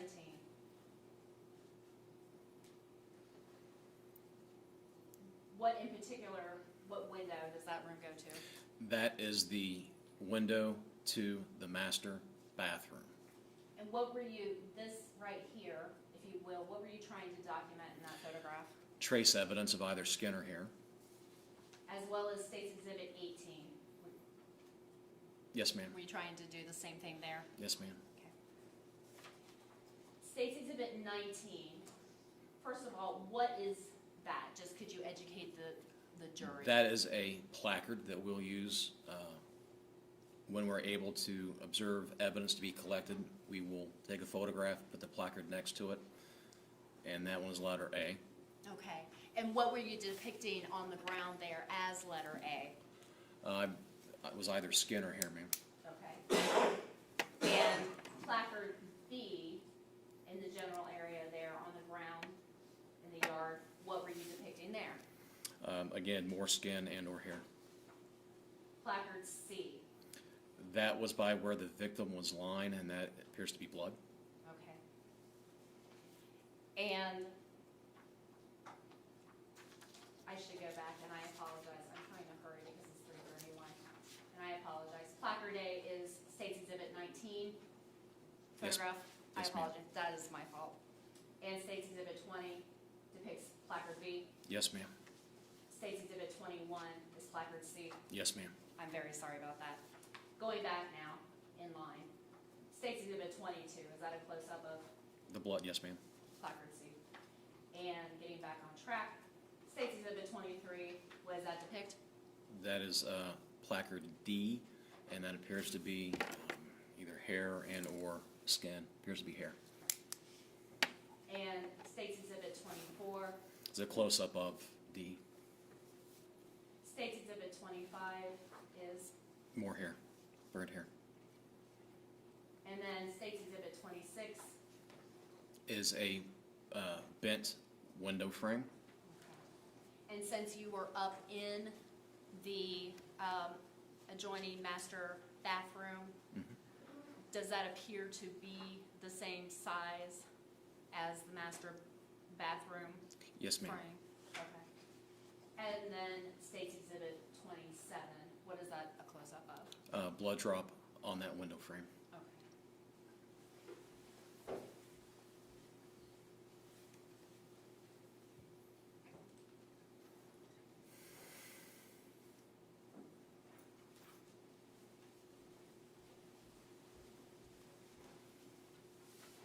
These items that you had placards for, when the Ohio Fire Marshals were there, were all of these items, since you're an evidence tech, did you assist them in actually collecting this physical evidence? Yes, ma'am, I did.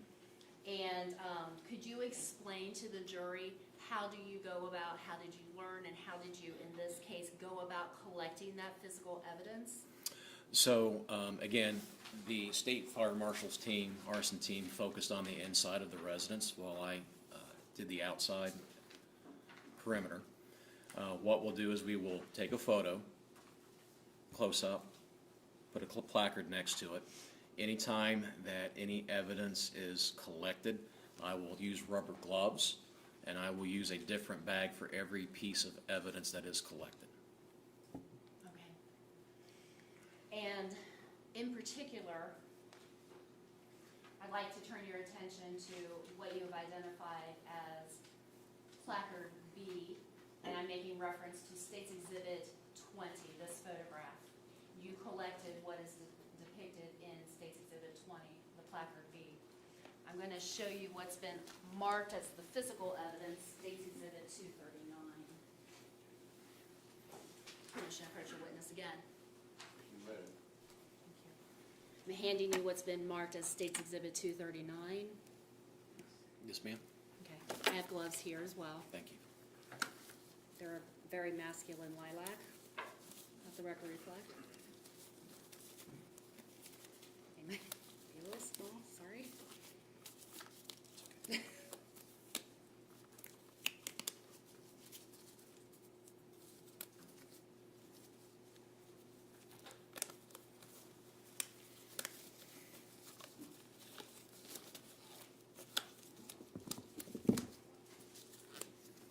All right. Yes, ma'am. And could you take a look at that item? And you can unclip it. I know the plastic is sealed, so you're okay. But take a look at the evidence bag.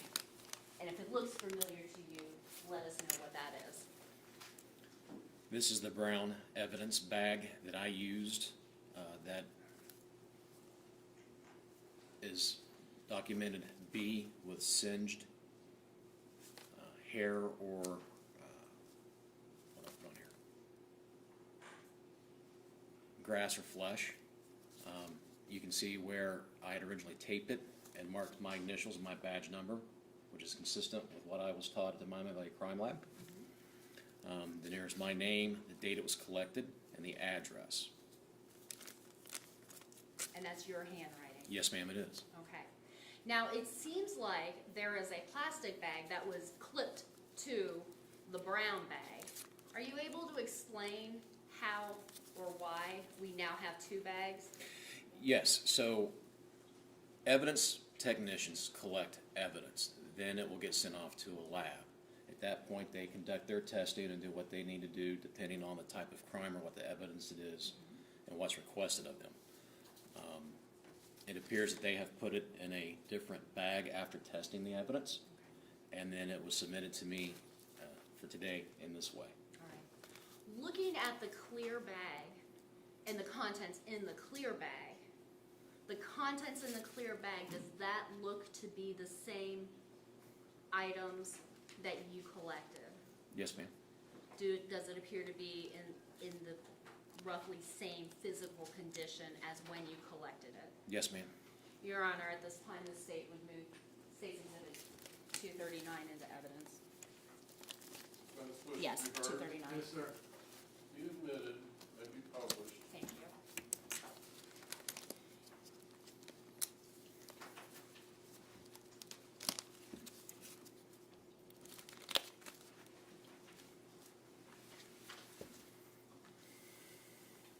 What did you do with State's Exhibit 39 after you collected that from the ground and you put it in this paper bag? What happened to it? After discussing evidentiary items that were found at the outside scene, I spoke with members of the State Fire Marshal Arson team, and I had transferred the custody of that evidence over to them to go to the lab. Okay. As well, with the other placard items, did you do the same thing? Yes, ma'am. Okay.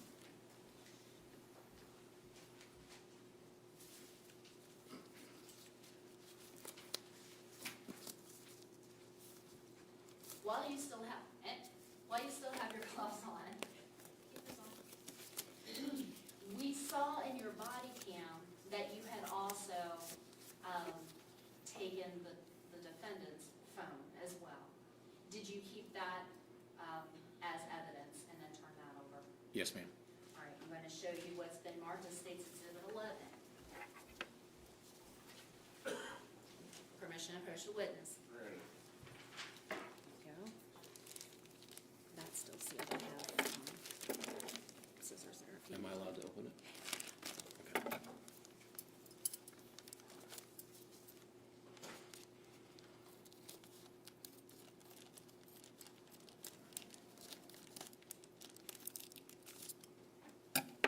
Okay.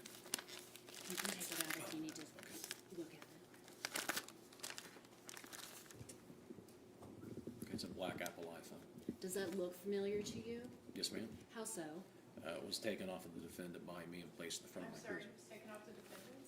I'm sorry, ma'am, it was taken off of the defendant by me and then placed in the front seat of my cruiser. Does that appear to look like the same Apple iPhone back from May 11, 2023 that you got off of the defendant? Yes, ma'am. Your Honor, at this time, the state moves States 11 into evidence. Exhibit 11 will be admitted, may be published. Thank you. You okay?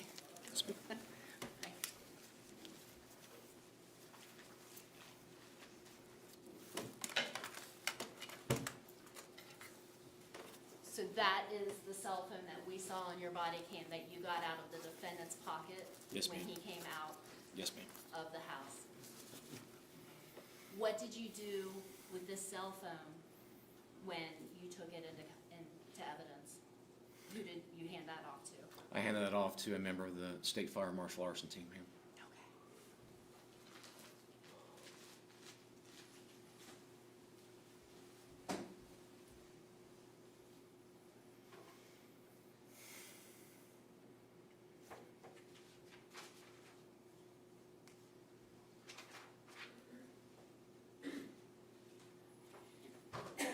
Excuse me.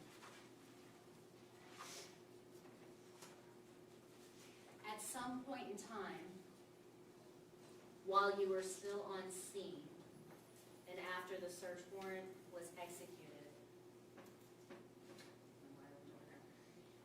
did the owner of the home arrive on scene? Yes, ma'am. Do you remember who that person was? Robbie Robinson Sr., I believe. Okay. And could you, don't talk about anything he said, but could you describe the interactions you had with him? Sure. So for those of you who have not experienced a fire or loved ones who have experienced a fire, once the power shut off, water shut off, the house is not livable at that point in time. So we always allow people, after the fire department's cleared it, to go in and get personal belongings. We allowed him to do that. We also showed him the damage from the fire in the residence. We located and took the defendant's laptop and served him with a search warrant, and we also took a handgun for safekeeping. And did you document these final items that you took? Yes. Okay. I'm going to show you what's been marked as State's Exhibits 28 through 34. May I take these off? Yes, yeah.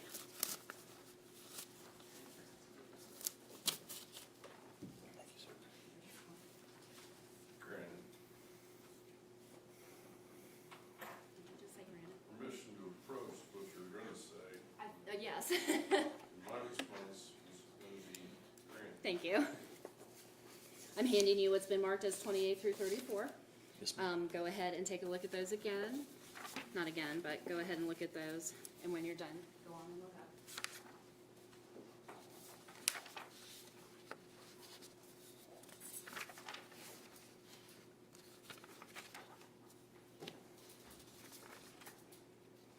Okay. Overall, do those photographs look familiar to you?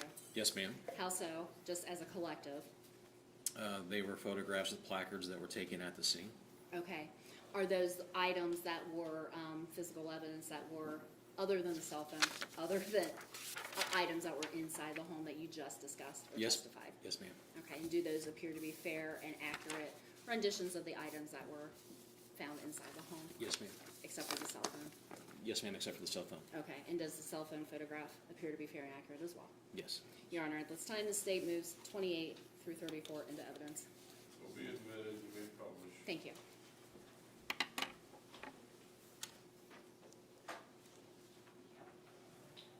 So I should have asked this, shown this one to you when we were talking about the cell phone. Did you also take a photograph of the cell phone as well? Yes, ma'am. Okay. And that is State's Exhibit 28? Yes? Yes, ma'am. Okay. All right, now going into your testimony regarding items from inside the home after Senior arrived. Could you explain to the jury what State's Exhibit 29 is? It is a photo from the outside hallway into the defendant's bedroom. Okay, the defendant's bedroom. All right. And you had made mention of a laptop that was recovered. Do you remember where that was recovered, or where senior gave you permission or gave the officers permission to take it?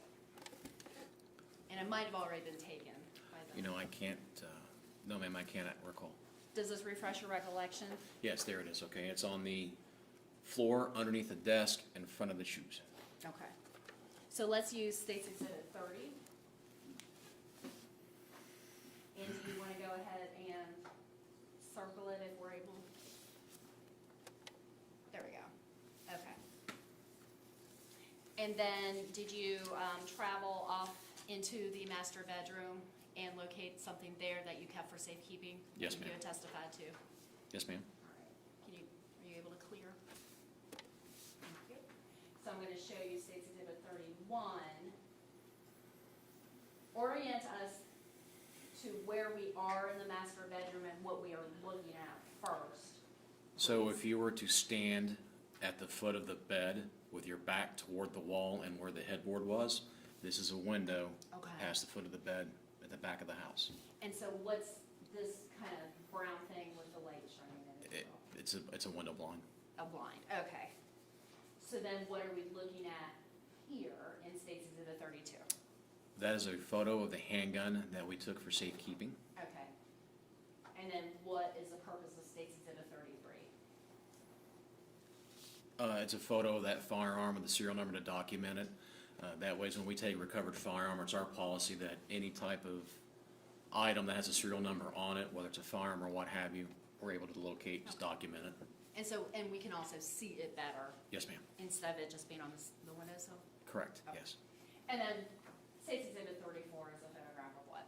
That is a copy of the search warrant and the return on search warrant. Okay. And what is the purpose of leaving photographs like that at a home when a search warrant's been executed?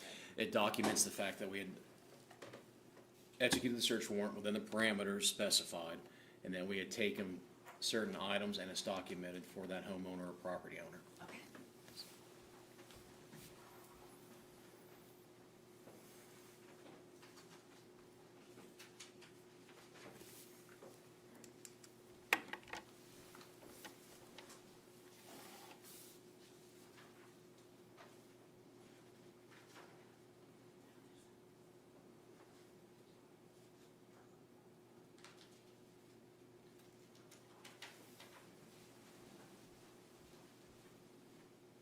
Sir, did that conclude your involvement on May the 11th, 2023? Yes, ma'am. Thank you very much. Cross? We have no questions, Your Honor. All right, Officer Stebbins, thank you very much for your time this afternoon. Once you step, you're excused with our thanks. Thank you, sir.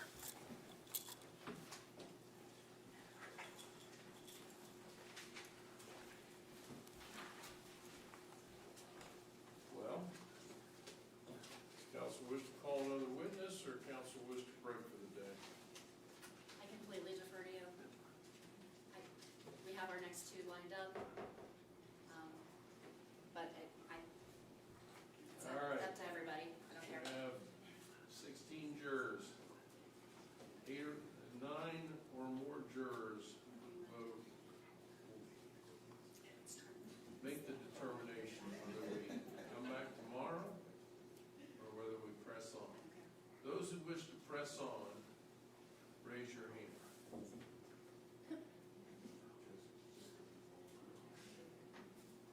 Well, I think the press on has it.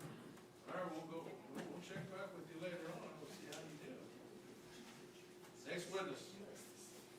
Your Honor, this state would like to call Officer Trenton Smith.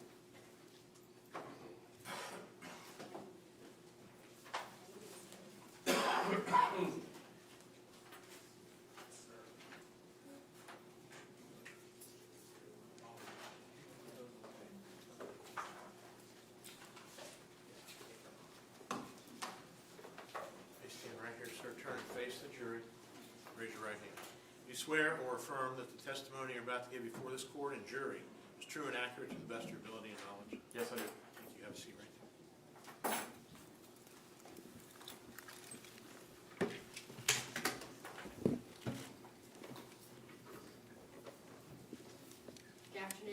Afternoon.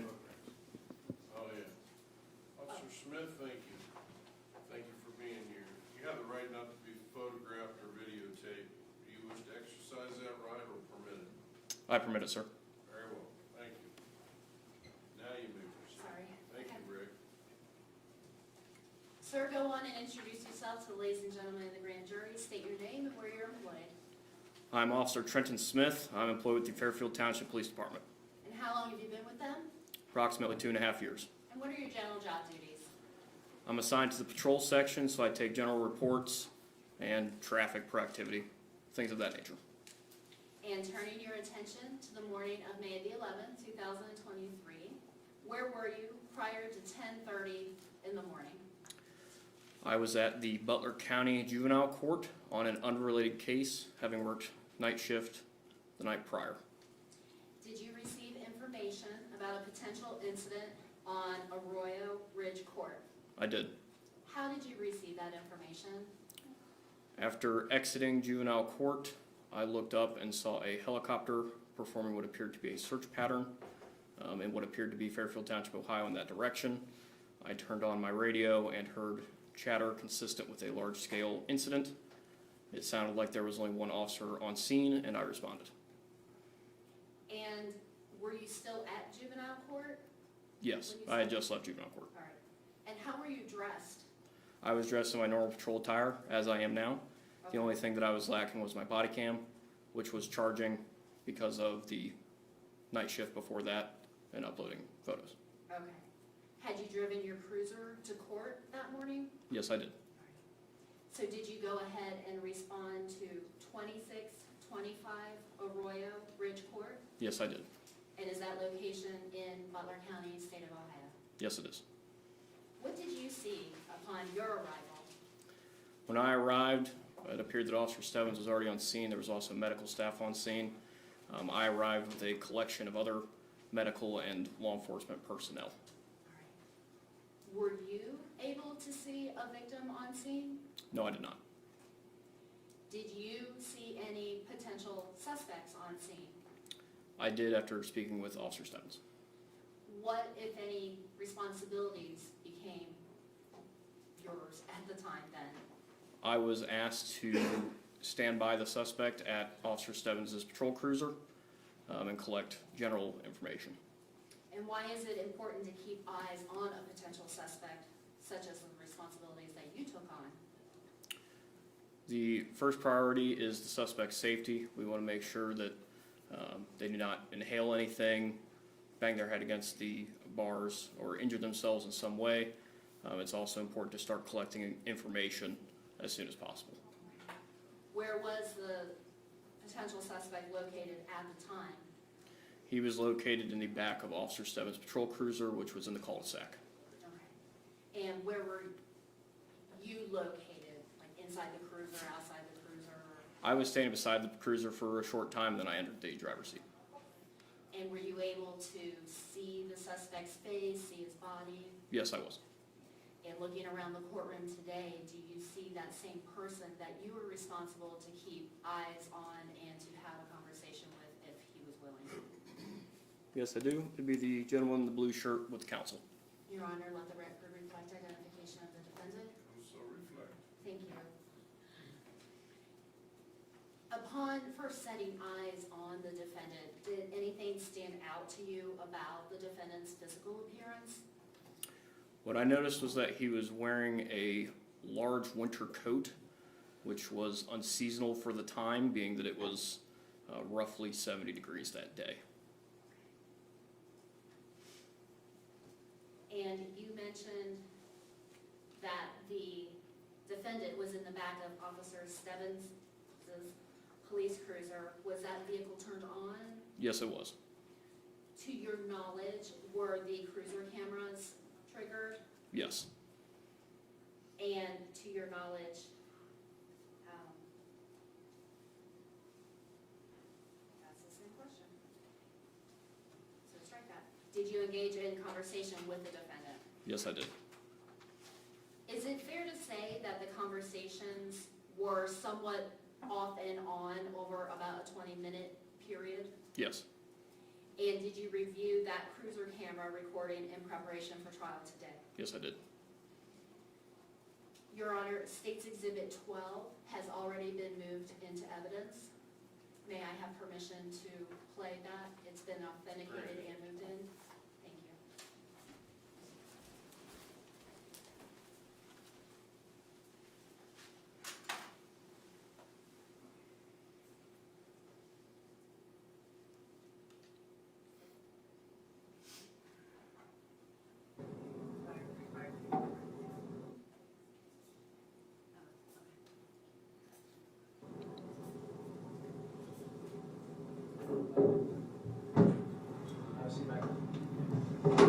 Sure those aren't too tight, you okay? All right, I got a lot going on, give me a minute. All right.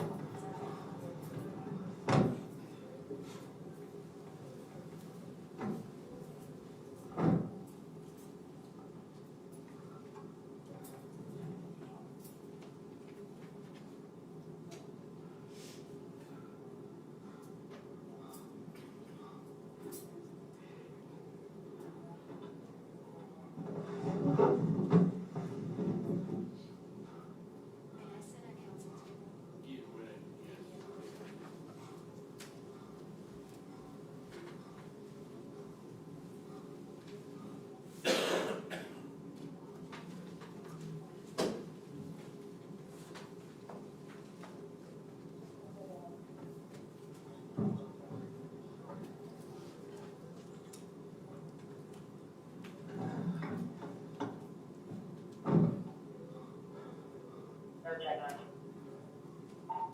Okay, my apologies, I got the mail in custody. What else do I want to say? I copy Mel, can I say repeat? Today's time on file, I apologize. I'll try to help her. I guess I got my radio off whack here. You're correct. Well, fine. Thank you.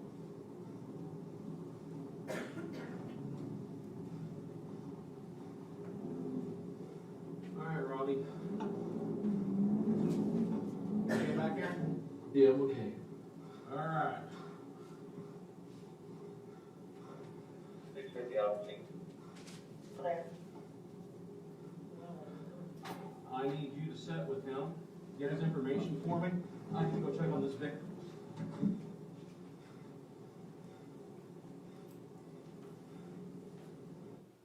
Whose voice was that? That was Officer Stebbins. And was he talking to you? Yes, he was.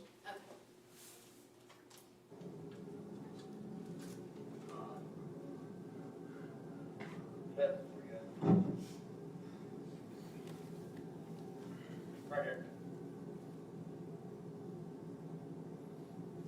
Enterprise, you coming up lane right now?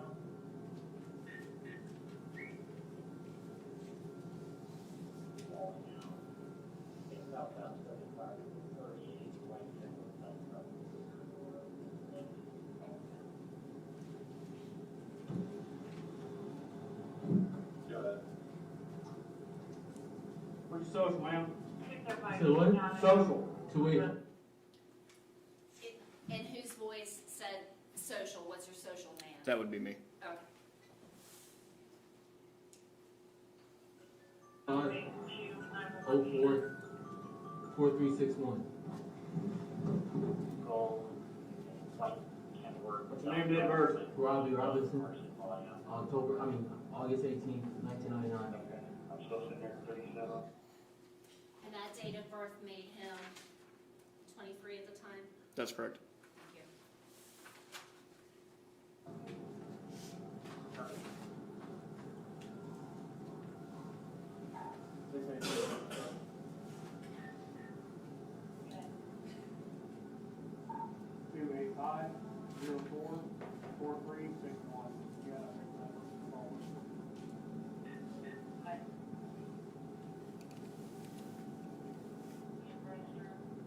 The back of the building. He's now crossing High Street going towards the church on the way to the elevator. What's a good phone number for you?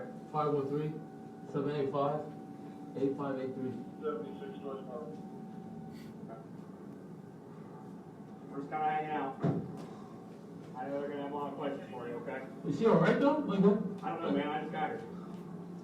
You tell me what's going on. Oh no, the fire, I just saw the thing, the fire, and I tried to get the fire extinguisher from my room, I tried to get the fire extinguisher and try to take it out real quick. But it was just all black in there, I couldn't see shit.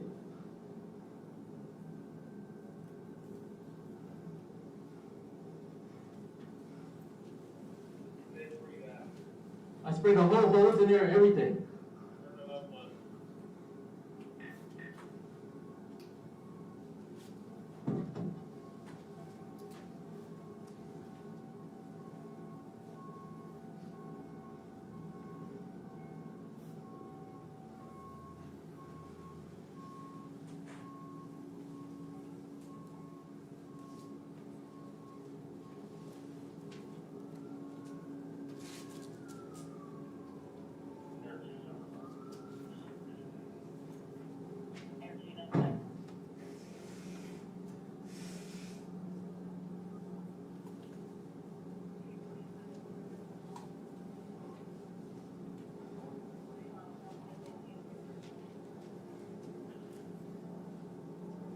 That's better, thank you.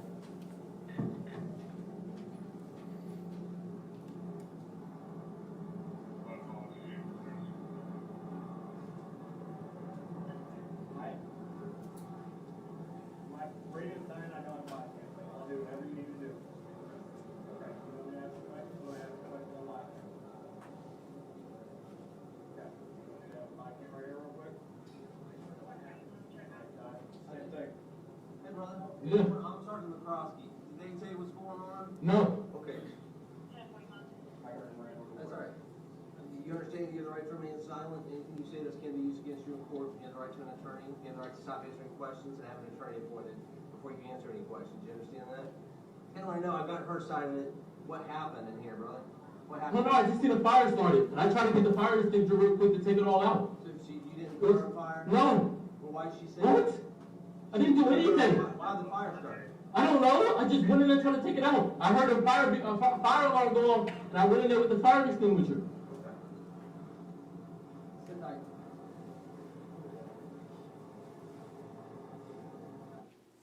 And who was that that was just talking to the defendant? That was Sergeant McCroskey. Him? Yes. Okay.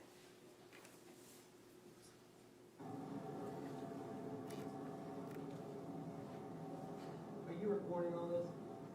You have this recording and everything back in the back.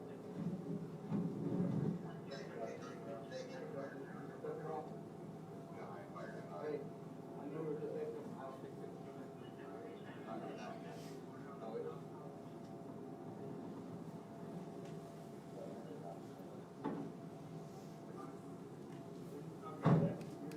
I'm way up there. I just happenstantly turned on my radio because I saw a helicopter flying around. I'm like, oh, let's turn my radio real quick.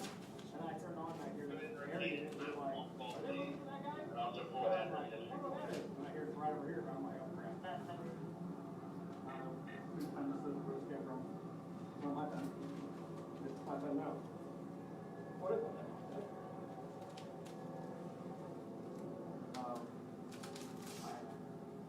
He said he was trying to get a fire extinguisher. They said it's really put fire on. Hey man, what is she to you? Just my father's girl. Like, girlfriend? Yeah. What's your dad's name? Robbie Robinson. So you're also Robbie Robinson? How old's your dad? 46, I don't know. 46-ish? Yeah. You want to make here too, clear home, you got that stuff. They just clear the area. That's good. You have no idea what's going on? No, What happened? I literally was up the entire time. And then I heard the fire alarm go off and all this smoke coming out. And I went to get the fire extinguisher to take it all out. Yeah. Okay.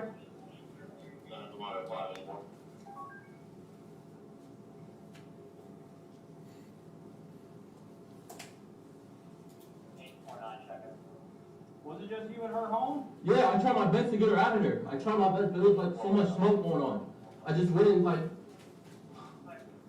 I used the entire fire extinguisher just to get her out of there. Where is the fire extinguisher now? It was, I had no clue. It was so smoky there. I was panicking.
Where were you guys at? First floor, second floor?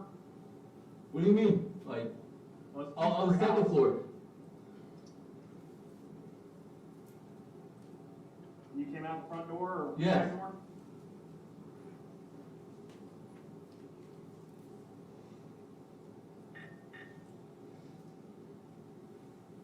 I was going to call 911, but I couldn't find my phone.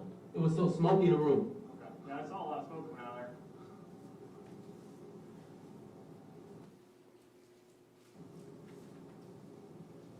Is the AC up anymore, man? You're wearing a pretty thick coat for 70 degrees. No, You I'm good. okay? You okay? It was just super smoky, and I was literally about to die. Like, I could not breathe in all that smoke in there. Yeah.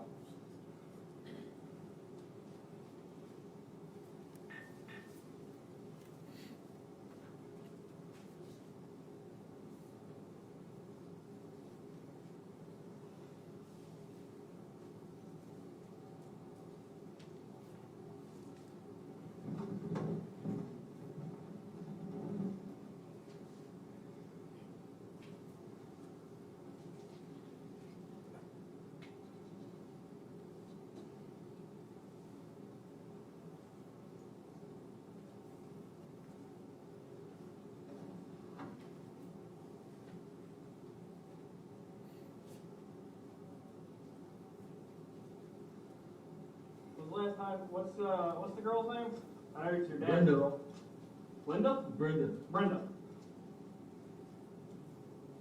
How old's Brenda? I have no clue. Okay. When's the last time you saw her or spoke to her? I've known her for a year. She been coming here like where I pretty much known her like she's been in the house for a pretty. Today, what time's the last time you talked to her? No, I didn't really talk to her. They came in. They go to work together. Okay.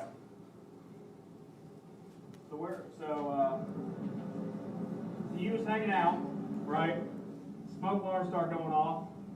You got fire extinguisher. You keeping your Yes, I put on the coat, try to go in there and try to put the fire out as fast as possible. But I didn't know if it was doing anything because it was just nothing but smoke. Yeah. Where was she? Out of Muncie, Indiana, showing status all I have no clue. Probably in the bedroom. I mean, most likely in the bedroom.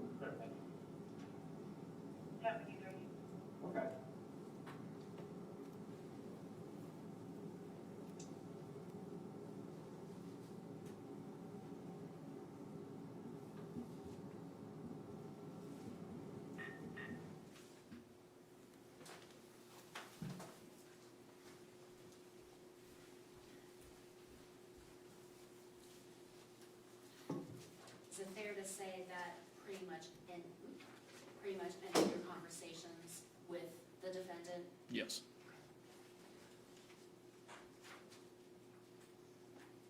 After these conversations, where did the defendant go?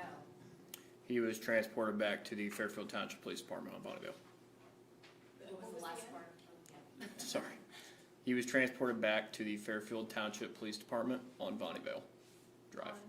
Bonneville, Vonnievale. Oh, That's the street that the police department's on. got it. And who transported him? Sergeant Vanderwright did. Okay. And what duties were you then responsible for? I assisted with miscellaneous tasks, one of which was to retrieve medical garments from the hospital down the street for him to wear as they were taking his clothing. And could you explain that in a little more detail? I was requested to go get scrubs, just typical hospital gown for him to wear. Okay. Not for a medical issue, but because you guys That's were going correct. to process his clothing. That is correct. We were Okay. going to take his clothing. We wanted him to have something to wear. I got it, okay. And then is it fair to say that pretty much ended your interactions or your participation with this case? Yes. Pardon me. Anything? Okay, thank you. No further questions, Your Honor. Very well. Carl? No questions, Your Sorry. Very well. Mr. Smith, thank you very much for your time. Please watch your step. You're excused. Thank you. Ladies and gentlemen, we are going to recess for the evening. During the course of our break, remember and abide by the admonitions that I shared with you. Do not discuss this case amongst yourselves, permit anyone to discuss it with you or in your presence. Do not form or express any opinions on this case. Do not research this case in any form or fashion, physically or electronically. Do not post regarding your experiences regarding this case, electronically or otherwise. We will run tomorrow pretty much like today. Would ask that you arrive at 8:45, convene in the magistrate's courtroom. Mr. Laguna will come down and greet you and bring you into the courtroom at 9 a.m. tomorrow. Now, I ask that you remove your juror badges, leave your juror badges with your notepads on your chairs. They'll be safe and secure, and you'll find them there tomorrow morning at 9 a.m. Counsel, is there anything else for the jury before they're excused for the evening? No, sir. Very well, we'll remain on the record for a few minutes, excuse the jury at this time. All rise to excuse the jury.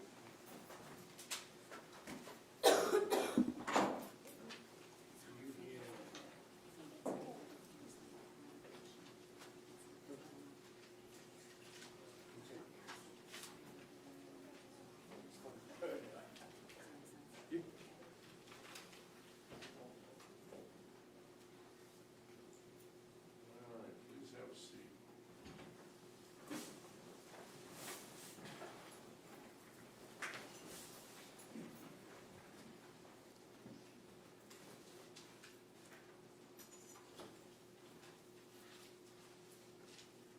All right, the jury's been excused. Counsel, is there anything that we need to discuss, any pretrial issues, motions, anything we can think about to argue this afternoon before, instead of tomorrow morning when I may not have yet had enough coffee? Oh, look, I don't anticipate much of the same throughout. All right. Hold on one second, Brad. Sorry, Dave, can you speak up?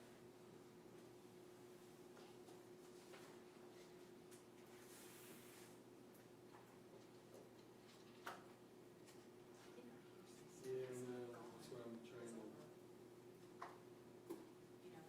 Yes, I do. There's nothing glaring that I could go over right now, Judge. So state's got plenty of witnesses lined up for tomorrow, and then on Friday as well? Yeah, there are a few scheduling issues, so we have shared with the defense how we are resolving those. And there's just a slight difference in our lineup that what we've given you, but we've shared that, how we're reorganizing that How did you give that to me? Email to Rick, but I have a hard copy if you want it. You copied me on the email? No, I didn't want to bug you. Sorry. Do you want, you want a hard copy? If you want me to see something, Yeah, if you want it. this is your witness list? Yeah. You want Folks it? don't mind, the judge always likes it. Judge, I did, it's, So just email me a copy. I don't need. You want an email? Or do you just want a I okay. want an email. Sure. That's it. So you have testimony, pretty much will fill our day Yes. on Thursday and Friday. Yes. And there So really is a we're- very real possibility we'll be done on Friday as long as everything. Well, I'm not gonna trucks send along. the jury back to start deliberating late on Friday. Okay. So I don't think. I think probably what we'll do is look to hear what the defense has to present on Monday and then go into closing arguments on Monday. would it be okay if we start at 9:30 on Monday? Thank you. I promise I'll keep my That's, evidence yes, really in all seriousness,